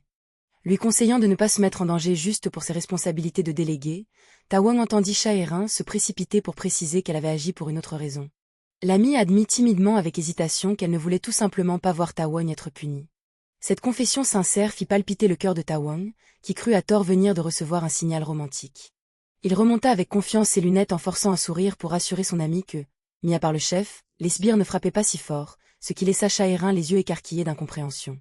Alors qu'il était confiant et arrogant, Ta Wang fut consterné en entendant Shae-rin s'exclamer que la vérité n'était pas du tout celle-là. Shae-rin se souvint du moment où les deux sbires s'étaient plaints d'avoir mal aux mains et des fractures aux jambes à chaque fois qu'ils s'acharnaient sur Ta Wang. La jeune fille affirma d'un air sévère que les harceleurs avaient utilisé toute leur force à chaque fois qu'ils le frappaient. Et elle lui conseilla de ne pas parler ainsi pour ne pas blesser leur fierté, faisant réaliser avec stupeur à Ta Wang que les sbires ne se retenaient pas du tout. Il se remémora d'un air pensif les mots de Chinil expliquant que sa caractéristique d'héritier était un corps super résistant. Pourtant, Ta Wang se prit la tête, confus, se demandant pourquoi il ressentait toujours une douleur atroce à chaque fois que le chef Dayan frappait. Réalisant que les coups de Dayan pouvaient percer sa défense, Ta Wang comprit avec stupéfaction que ce chef des harceleurs était aussi un héritier. Avant qu'il ne puisse reprendre ses esprits, la porte du placard s'ouvrit brusquement et le visage hideux de Dayan apparut d'un air menaçant. La main géante et musclée s'étira immédiatement à l'intérieur pour attraper Ta Wang, terrifié. Il traîna violemment Ta Wang dehors en la grippant par les cheveux et rit de façon maniaque en le traitant de stupide rat qui osait se cacher. S'approchant d'un visage dur, le chef Dayan déclara avoir entendu toute la conversation et menaça de les envoyer tous les deux en enfer. Il lança un regard noir à Shae-rin qui était assise en retrait, recroquevillée et silencieuse à côté du bureau. Puis il leva haut le gros manuel scolaire, rassemblant ses forces pour frapper. Le coup fulgurant fendant l'air projeta Ta Wang de côté, faisant hurler Shae-rin de terreur. Le livre perfora un grand trou dans le mur, tandis que Shae-rin s'effondra à genoux, gémissant et pleurant en suppliant. Démasqué par Dayan qui savait qu'elle seule possédait un livre aussi épais, Shae-rin fut si terrifié que son visage devint livide. Le chef des harceleurs fit craquer ses jointures et jura de la punir bien qu'elle soit une fille, laissant Ta Wang derrière lui sous le choc. Serrant les dents en réalisant que Shae-rin était dans une situation extrêmement dangereuse, Tawon avait l'esprit confus. Voyant Dayan s'approcher de sa victime alors que ses ancêtres Shajung et Sunbok étaient tous deux absents, il se demanda ce qu'il devait faire. Mettant de côté son désespoir, Tawon se prit la tête et se creusa les méninges pour trouver comment ses ancêtres avaient autrefois déclenché ce pouvoir extraordinaire depuis son propre corps. Déterminé à reproduire le pouvoir que ses ancêtres avaient autrefois déployé dans son propre corps, Tawon tenta de se remémorer la posture et l'angle de frappe de l'époque. Ses yeux brillèrent soudain d'une étincelle lorsque son esprit commença à formuler ce fragment de souvenir important. Il concentra sa force en ramenant son poing derrière sa hanche, commençant à faire circuler le flux d'énergie selon les mouvements de son corps. Son pied de pivot frappa lourdement et pivota rapidement avant que son poing ne dépasse la zone épigastrique. Et rassemblant tout le poids de son corps dans une torsion, il décocha un coup de poing explosif perçant les cieux. Plissant les yeux en attendant le résultat, Tawon se demanda intérieurement si la technique allait vraiment fonctionner. La puissance d'ouragan qui explosa balaya toutes les tables et chaises de la classe, laissant Shaerin terrifié et bouche bée. Le coup de poing d'une tonne fit exploser le mur, projetant le chef Daïen dans les airs à l'extérieur. Regardant l'énergie démoniaque encore présente sur ses mains, Tawon lui-même ne put s'empêcher de s'exclamer d'étonnement face à cette force destructrice terrifiante. L'affrontement se termina lorsque le chef des harceleurs fit une chute libre et s'effondra lourdement au milieu des buissons en contrebas. Fou de joie que son coup de poing ait fonctionné, Tawon exulta avec un enthousiasme radieux. Cependant, le cri de panique de Shaerin juste devant le ramena immédiatement à la réalité. En entendant les gémissements de terreur absolue de son ami, Tawon se rappela soudain que Shaerin n'était qu'une simple mortelle. Il se précipita pour essayer de rassurer son ami qui était complètement paniqué devant le mur explosé. Il se gratta le cou avec embarras, se demandant s'il devait mentir en disant que le mur était trop vieux, ou l'assommer et inventer une histoire de rêve. Mais il écarta immédiatement cette idée en réalisant que mentir ne ferait qu'empirer la situation. En regardant Shaerin sangloter et serrer ses tresses en tremblant, Tawon prit un ton sérieux et lui ordonna de se calmer pour écouter. Posant une main sur l'épaule de Shaerin, il révéla honnêtement que lui et le chef qui venait d'être projeté étaient tous deux des êtres spéciaux et anormaux. Il posa un doigt sur ses lèvres, la suppliant de garder ce dangereux secret. Et sourit doucement en promettant de toujours la protéger si jamais elle se retrouvait en danger. Avant même de terminer sa promesse de protection, Tawon reçut de plein fouet un violent coup de tête de Shaerin qui l'étourdit. Il se tint la pommette blessée avec stupéfaction tandis que Shaerin déchargeait sa fureur, lui criant dessus pour avoir dit des bêtises et exhibé sa force de manière trop évidente. Shaerin hurla en le traitant d'idiot imprudent qui allait révéler tout le secret au monde entier. Puis elle fondit soudainement en larmes, se plaignant que sa vie était finie car l'organisation ne lui avait confié au départ que la mission de le surveiller secrètement. L'ami continua même de gronder frénétiquement Tawon en le traitant de nabo à lunettes qui gâchait tout, le laissant complètement perplexe. Tout avait commencé avec Seo Shaerin, la déléguée de la classe 1A3, la jeune fille ouvrant joyeusement un biscuit de fortune. Lors de son premier jour au lycée, la lycéenne extrêmement introvertie espérait rencontrer beaucoup de chance. Et priait pour avoir une vie scolaire paisible sans attirer l'attention de personne. Affichant un sourire forcé, elle espérait que le vœu sur le morceau de papier de fortune deviendrait réalité. Cependant, ironie du sort, elle fut soudainement élue déléguée de classe en tant que candidate unique avec les 10 voix pleines. Son rêve d'une vie scolaire paisible s'effondra complètement dès que toute la classe applaudit à l'unisson pour la féliciter. Parce que son camarade de classe l'avait nominée avec enthousiasme comme déléguée de classe simplement parce qu'il ne voulait pas la voir seule. Ce camarade de classe envahissant nommé Yuchin l'invitait sans cesse à participer à d'innombrables activités de groupe, du karaoké au voyage. L'attitude trop amicale de son ami épuisait sur place une introvertie comme Shaerin. Il alla même jusqu'à dresser le tableau que toute la classe irait ensemble dans une maison de retraite une fois vieux, laissant la jeune fille endurer cela en silence. À ce moment-là, Shaerin ouvrit avec stupéfaction le papier de fortune portant la prophétie qu'elle serait entraînée dans d'innombrables ennuis indésirables. Cet incident avait forgé une déléguée de classe, Seo Shaerin, vivant toujours dans la panique. De retour à la réalité, Tawon se dit pensivement que c'était tout ce qu'il savait sur son ami délégué de classe. Cependant, il se demanda avec doute pourquoi une lycéenne ordinaire s'y connaissait en énergie spirituelle et le surveillait secrètement, tandis que Shaerin était à genoux, marmonnant ce terrifiant présage. Face à la question de Tawon, Shaerin leva frénétiquement les mains pour le supplier et promit de révéler tous ses secrets. Les aveux soudains de Shaerin, selon lesquels elle était stagiaire à la division du conseil de la société d'exorcisme à Rion, firent sursauter Tawon de surprise. Il l'interrogea sur la raison pour laquelle une si grande organisation le surveillait secrètement, mais Shaerin fit frénétiquement signe de se taire car elle n'était qu'une modeste stagiaire.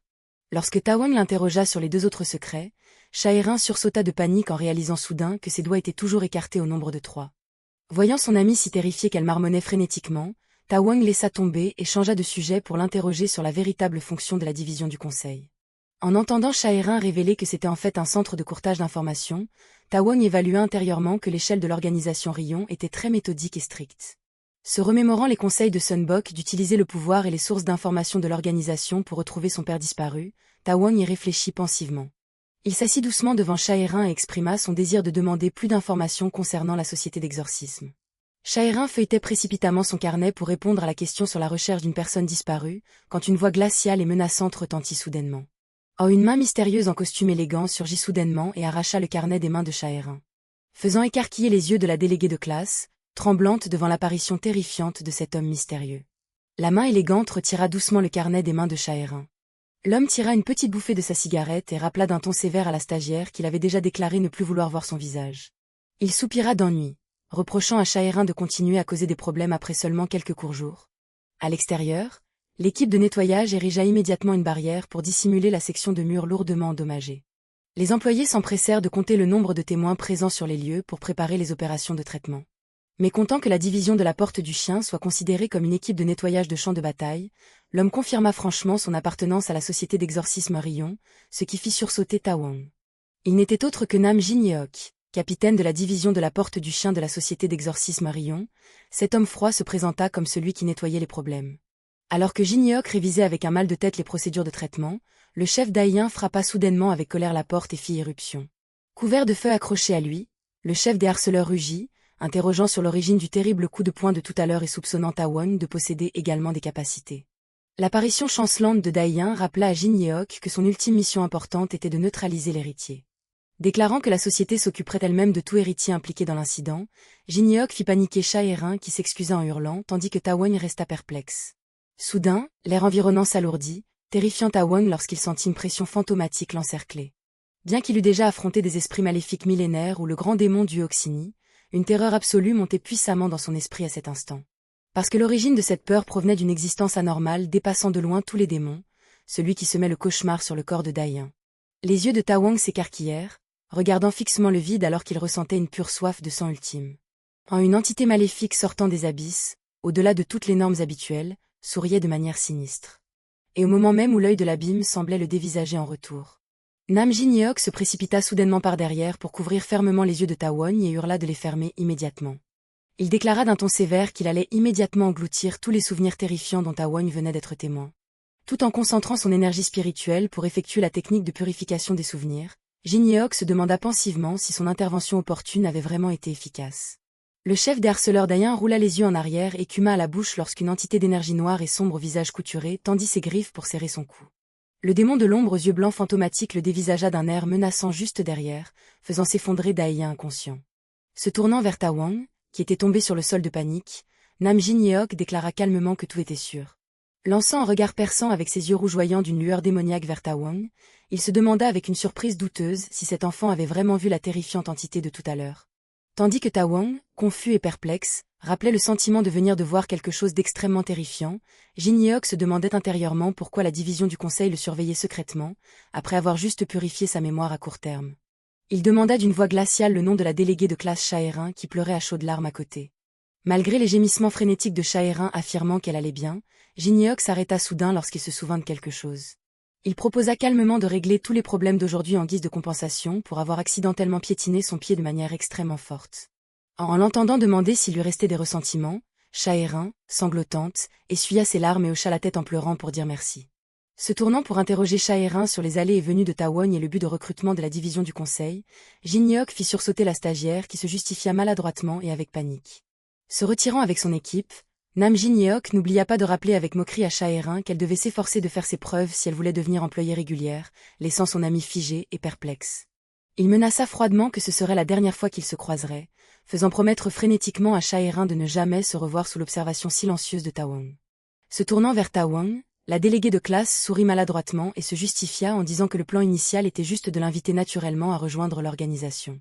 Meon se leva calmement et révéla qu'il avait déjà l'intention de rejoindre la société d'exorcisme Rion depuis le début, ce qui laissa Shaerin les yeux écarquillés sous le choc. Voyant l'allure gênée et confuse de son ami, il lui rappela doucement de ne pas mentir car son jeu d'actrice était trop mauvais. Retrouvant rapidement son enthousiasme, Shaerin ouvrit l'application dédiée sur son téléphone pour présenter la structure des 12 branches de la société, incitant Tawon à observer pensivement. Regardant les branches comme la porte du tigre ou la porte du lapin sur l'écran, Tawon éclata de rire, la taquinant car son ami parlait soudainement avec une fluidité étrange en évoquant son expertise. Levant les yeux vers le gratte-ciel du conglomérat, Tawon fut surpris d'apprendre qu'il devait passer un entretien de recrutement, tandis que Shaerin expliquait à la hâte que le processus de la société était extrêmement strict. Son ami expliqua en outre qu'une organisation d'exorcisme devait obligatoirement tester les capacités spirituelles des candidats, ce qui fit soudain réaliser à Ta-Won quelque chose de très problématique. En entendant Ta-Won demander curieusement si une stagiaire comme elle possédait de l'énergie spirituelle, Shaerin se hérissa et cria de colère, affirmant qu'elle en était tout à fait capable, ce qui le poussa à s'excuser précipitamment. Changeant de sujet, Ta-Won fit défiler le téléphone en demandant où il devait postuler, puis désigna accidentellement une offre d'emploi qui fit écarquiller les yeux de panique à Shaerin. L'ami expliqua précipitamment que c'était une branche extrêmement dangereuse, mais qui payait très bien et ouvrait rarement des campagnes de recrutement. Voyant que l'annonce appartenait à la Porte du Singe, spécialisée dans l'exploration et l'investigation, Shaerin conseilla à la hâte à Ta-Won de choisir la division du conseil, plus sûre et plus stable. Tandis que son ami continuait de le tenter avec des avantages attrayants comme l'octroi d'un MacBook ou d'un iPad, Ta-Won s'arrêta brusquement lorsqu'il vit le symbole mystérieux sur l'écran. Changeant d'expression pour devenir pensif, il affirma qu'il avait certainement déjà vu ce symbole il y a très longtemps. Le flot des souvenirs le ramena au moment où son père, Park Chon-ho, portait sa valise et préparait ses bagages pour franchir la porte.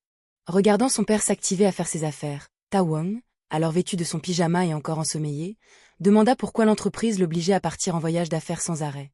Son père se gratta précipitamment la tête avec un sourire forcé, expliquant qu'il n'avait pas de position au sein de l'entreprise et que son travail de chaman était au ralenti ces temps-ci, poussant le Ta-Won du présent à douter avec amertume de la raison du mensonge de son père.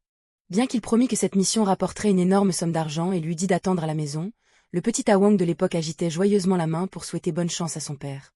Se remémorant les mots de son père lui disant de chercher l'aide du grand maître Beon-Keol en cas de problème, Ta-Won comprit amèrement que son père l'avait délibérément caché pour le protéger de ce monde souterrain dangereux.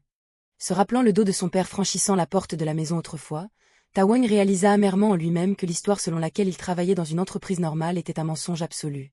Parce qu'avec les capacités limitées d'un chaman errant, le seul endroit que son père pouvait rejoindre pour échanger sa vie contre une forte somme d'argent était la Porte du Singe de la société d'exorcisme Rion. Son visage se durcit d'amertume en se rappelant que son père y avait soudainement disparu et que l'organisation n'avait donné aucune notification à la famille. Malgré ses doutes sur la corruption du groupe Rion après l'incident du duel Oxini, Ta-Won chassa toutes ses pensées confuses tandis que Shaerin l'appelait avec inquiétude. Levant un regard déterminé devant la déléguée de classe, Ta-Won déclara haut et fort qu'il avait pris sa décision finale. Les yeux brûlants de détermination à travers ses lunettes, il affirma que son seul but était de postuler à la Porte du Singe. Le cri perçant et terrifié de Shaerin résonna dans le couloir de l'école lorsqu'elle entendit que Ta-Won voulait s'aventurer dans un endroit dangereux. Tenant calmement son téléphone, Ta-Won expliqua qu'il croyait que des indices sur son père disparu étaient cachés à la Porte du Singe. En l'entendant révéler que son père avait disparu sans laisser de traces en travaillant dans cette branche, Shaerin agrippa sa poitrine, paniqué de peur. Son ami tenta précipitamment de le convaincre de rejoindre la division du conseil, courtier en information, mais Ta-Won remonta ses lunettes en analysant que cela ne ferait que compliquer les choses. On expliqua calmement que même à la division du conseil, seule la direction avait le droit d'accéder au dossier du personnel, poussant Shaerin à lui demander avec perplexité comment il le savait. Il analysa carrément que monter en grade était impossible, puis jeta un coup d'œil à l'allure maladroite de son ami stagiaire pour se moquer de la qualité de son travail. Ta-Won alla même jusqu'à critiquer cruellement les normes de recrutement de la division du conseil comme étant extrêmement faibles et déficientes, faisant transpirer d'embarras Shaerin qui força un sourire. Bien que Ta-Won fût déterminé à enquêter lui-même sur son père, Shaerin l'avertit frénétiquement que la Porte du Singe était une branche prestigieuse attirant un grand nombre de candidats. La jeune fille expliqua que d'innombrables puissants mages indépendants visaient cette session de recrutement, la transformant en une guerre acharnée, et elle le supplia désespérément de réussir rapidement afin qu'elle puisse accomplir sa mission. En entendant Shaerin dire que la campagne de recrutement actuelle nécessitait à la fois un entretien et un test pratique, Ta-Won réalisa pensivement qu'il devait préparer un curriculum vitae. Son ami affirma avec précipitation que le dossier de candidature était obligatoire et que le processus de sélection pour une branche aussi prisée que la Porte du Singe serait extrêmement strict. Cependant, Ta-Won eut un sourire en coin et demanda en retour si ces puissants mages ne faisaient pas qu'afficher leur force dans leur CV, ce à quoi Shaerin acquiesça avec perplexité. Ses yeux brillèrent de malice à travers ses lunettes, analysant secrètement que si tout le monde avait des compétences tout aussi élevées sur le papier, il serait très difficile de se démarquer. On leva alors le poing et déclara fièrement qu'ils iraient tous les deux explorer un territoire mystérieux inexploré afin de créer un profil de compétences unique à joindre à sa candidature. Marchant calmement avec son téléphone à la main, Ta-Won analysa avec assurance que les autres mages ne pourraient pas connaître l'emplacement de cette terre mystérieuse, donc leur côté détiendrait un avantage absolu. Il suggéra de chercher un endroit de haut niveau mais de faible difficulté à explorer, laissant Shaerin figé de stupeur. Son ami cria avec colère en lui disant qu'il disait des bêtises car comment pourrait-on trouver facilement un territoire inexploré? Soudain, Shaerin s'arrêta et demanda avec méfiance comment elle connaissait si bien les informations sur la Terre mystérieuse, ce à quoi Tawang répondit calmement que toutes les données étaient publiques. Alors qu'elle allait l'interroger sur la manière dont il avait trouvé les données, Shaerin écarquilla soudainement les yeux, paniqué en reconnaissant le téléphone dans ses mains. L'ami se précipita avec panique pour attraper son téléphone, mais Tawang l'esquiva rapidement et continua de manipuler l'écran.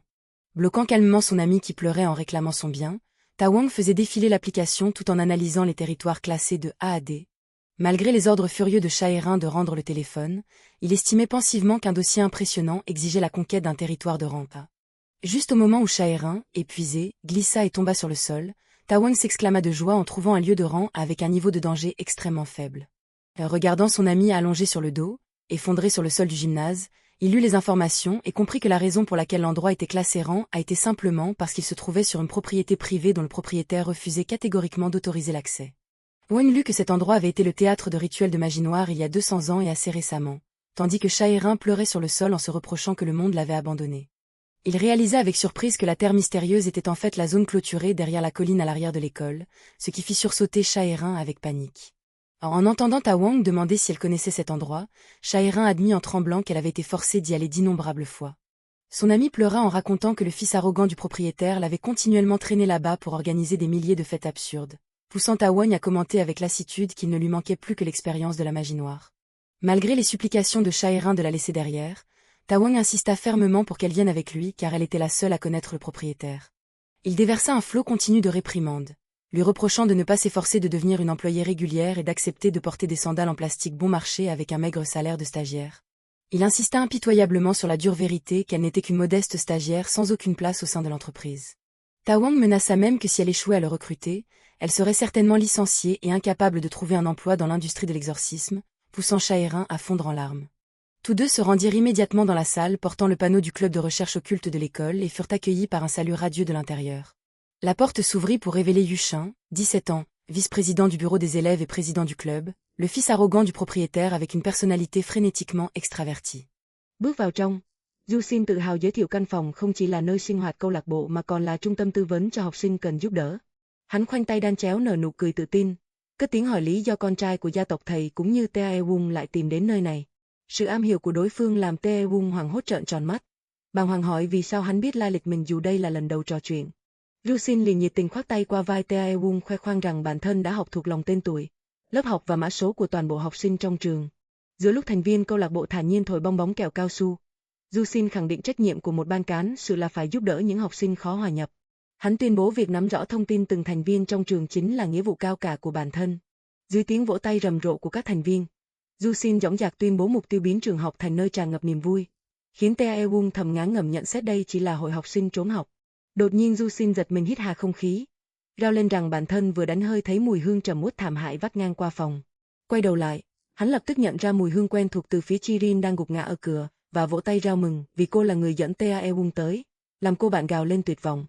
Yusin nhấc bổng Chirin lên như một con thú cưng và xúc động khen ngợi cô bạn, vì cuối cùng cũng kết giao được một người bạn. Để lại Taewon đứng nhìn trong sự câm nín tột cùng. Đêm tối buông xuống trên mái nhà chung cư. Taewon trầm ngâm đứng nhìn về phía căn nhà với những suy tính ngổn ngang trong đầu. Cậu hồi hộp thở dài khi nhận ra đây sẽ là lần đầu tiên bản thân chủ động bước chân vào một hành trình mạo hiểm. Bước đến đứng trước cánh cửa phòng của cha đang dán chật kín những lá bùa phong ấn. Cậu tự nhủ đã đến lúc phải mở lại nơi đã bị đóng kín từ ngày ông mất tích. Taewon nhẹ nhàng đẩy cửa bước vào, thầm hy vọng sẽ tìm được vài công cụ hữu ích trong phòng cha để trợ giúp cho chuyến thám hiểm ngày mai. Nhìn quanh không gian u tối ngập tràn các loại cổ vật trừ tà, cậu thầm hoài nghi tự hỏi liệu người của đội dọn dẹp có dọn dẹp luôn cả căn phòng này. Thế nhưng cậu vẫn cẩn thận bước đi chân trần trên sàn nhà, tiến thẳng về phía một vị trí đặc biệt mà bản thân bắt buộc phải kiểm tra. Tiến lại gần nơi chiếc hũ phong ấn từng bị nổ vỡ tan tành. Taewon sững người khi nhận ra sự thật ngay trước mắt. Cậu bàng hoàng nhớ lại khoảnh khắc hoảng loạn bỏ chạy năm xưa, và sực nhận ra nơi đặt chiếc hũ thực chất không phải là một bệ thờ, mà bên dưới lớp đá vỡ chính là một chiếc dương cổ kính được niêm phong vô cùng nghiêm ngặt để cất giấu một bí mật. Trợn tròn mắt kinh ngạc, Taewon run rẩy mở chiếc dương ra và thầm thắc mắc rốt cuộc cha cậu đã giấu thứ gì bên dưới chiếc hũ phong ấn năm xưa. Đêm tối buông xuống trên mái nhà chung cư. Taewon trầm ngâm đứng nhìn về phía căn nhà với những suy tính ngổn ngang trong đầu. Cậu hồi hộp thở dài khi nhận ra đây sẽ là lần đầu tiên bản thân chủ động bước chân vào một hành trình mạo hiểm. Bước đến đứng trước cánh cửa phòng của cha đang dán chật kín những lá bùa phong ấn. Cậu tự nhủ đã đến lúc phải mở lại nơi đã bị đóng kín từ ngày ông mất tích. Taewon nhẹ nhàng đẩy cửa bước vào, thầm hy vọng sẽ tìm được vài công cụ hữu ích trong phòng cha để trợ giúp cho chuyến thám hiểm ngày mai. Nhìn quanh không gian u tối ngập tràn các loại cổ vật trừ tà, cậu thầm hoài nghi tự hỏi liệu người của đội dọn dẹp có dọn dẹp luôn cả căn phòng này. Thế nhưng cậu vẫn cẩn thận bước đi chân trần trên sàn nhà, tiến thẳng về phía một vị trí đặc biệt mà bản thân bắt buộc phải kiểm tra. Tiến lại gần nơi chiếc hũ phong ấn từng bị nổ vỡ tan tành, Tae-woong sững người khi nhận ra sự thật ngay trước mắt. Cậu bàng hoàng nhớ lại khoảnh khắc hoảng loạn bỏ chạy năm xưa, và sực nhận ra nơi đặt chiếc hũ thực chất không phải là một bệ thờ, mà bên dưới lớp đá vỡ chính là một chiếc dương cổ kính được niêm phong vô cùng nghiêm ngặt để cất giấu một bí mật. Trợn tròn mắt kinh ngạc, Tae-woong run rẩy mở chiếc dương ra và thầm thắc mắc rốt cuộc cha cậu đã giấu thứ gì bên dưới chiếc hũ phong ấn năm xưa. Đôi mắt Tae-woong mở to đầy ngỡ ngàng khi nhìn sâu vào bên trong chiếc dương bí mật vừa được mở ra. Nằm im lìm bên trong chiếc dương chính là một khúc gậy gỗ cùng một chiếc còi kim loại nhỏ nhắn kỳ lạ. Cầm hai vật phẩm lên tay, Tae-woong băn khoăn tự hỏi liệu những thứ nhỏ bé này có thể dùng làm vũ khí chiến đấu hay không. Thế nhưng cậu lập tức cảm nhận được nguồn linh lực bên trong cơ thể đang cộng hưởng mạnh mẽ với chúng, và nhận ra đây chính là thánh vật do tổ tiên để lại. Không chút chần chừ, cậu cẩn thận thu dọn toàn bộ số thánh vật nhét vào trong chiếc ba lô để chuẩn bị cho chuyến thám hiểm ngày mai. Thả mình ngồi bệt xuống sàn nhà bên cạnh chiếc ba lô căng phòng. Tae-woong thở dài mệt mỏi vì quá nhiều biến cố dồn dập xảy ra. Đưa bàn tay lên quan sát, cậu thẫn thờ nhớ lại quãng thời gian bản thân còn là một học sinh cấp 3 hoàn toàn bình thường chỉ vài ngày trước. Mọi chuyện từ việc gặp lại vị tổ tiên Trạ Trung, đồng hành cùng Thuận Phúc cho đến cả khoảnh khắc cậu từng thật sự trải qua cái chết đều khiến cậu ngợp thở. Tâm trí xoay mòng mòng trong sự kiệt sức. Tae-woong cay đắng thừa nhận bản thân đã có lúc muốn bỏ cuộc và cắm đầu chạy trốn khỏi tất cả. Thế nhưng khi ánh mắt vô tình hướng về phía bức ảnh của cha, cậu nhớ lại những ngày bản thân từng ngây thơ tin tưởng việc cảnh sát sẽ tìm lại được ông. Nhìn vào bức ảnh kỷ niệm thời thơ ấu chụp cùng cha, Tae-woong thầm nhận ra vụ mất tích của ông là rắc rối lớn mà cảnh sát không thể can thiệp, nhưng giờ cậu đã tìm ra manh mối. Siết chặt nắm đấm với đôi mắt kiên định, cậu khẩn thiết dõng dạc thề rằng bất kể cha có rơi vào tình cảnh nguy hiểm đến đâu thì cậu cũng nhất định sẽ tìm được ông. Trong khi Tae-woong nguyện cầu cha vẫn còn sống, bối cảnh lập tức chuyển sang một viện nghiên cứu u tối hẻo lánh giữa màn đêm. Bên trong phòng thí nghiệm bí mật, gã bác sĩ lạnh lùng cảnh báo phạm nhân rằng đợt tra tấn giai đoạn 3 sẽ tàn phá vĩnh viễn trí não nếu đối phương không chịu khai báo. Bất chấp người đàn ông quằn quại gào lên rằng bản thân chỉ là một nhân viên cấp thấp hoàn toàn không biết bí mật của tập đoàn, kẻ tra tấn vẫn cất giọng rừng rưng. Nạn nhân bị bịt mắt trói gí trên chiếc ghế tra tấn với vô số dây điện ghim chặt vào người không ai khác chính là Park Cheo-ho, người cha mất tích của Tae-woong. Luồng điện cao thế bùng nổ càn quét khắp cơ thể ngay khi giai đoạn 3 được kích hoạt, khiến cha cậu quằn quại rên rỉ trong cơn đau đớn xé ruột xé gan.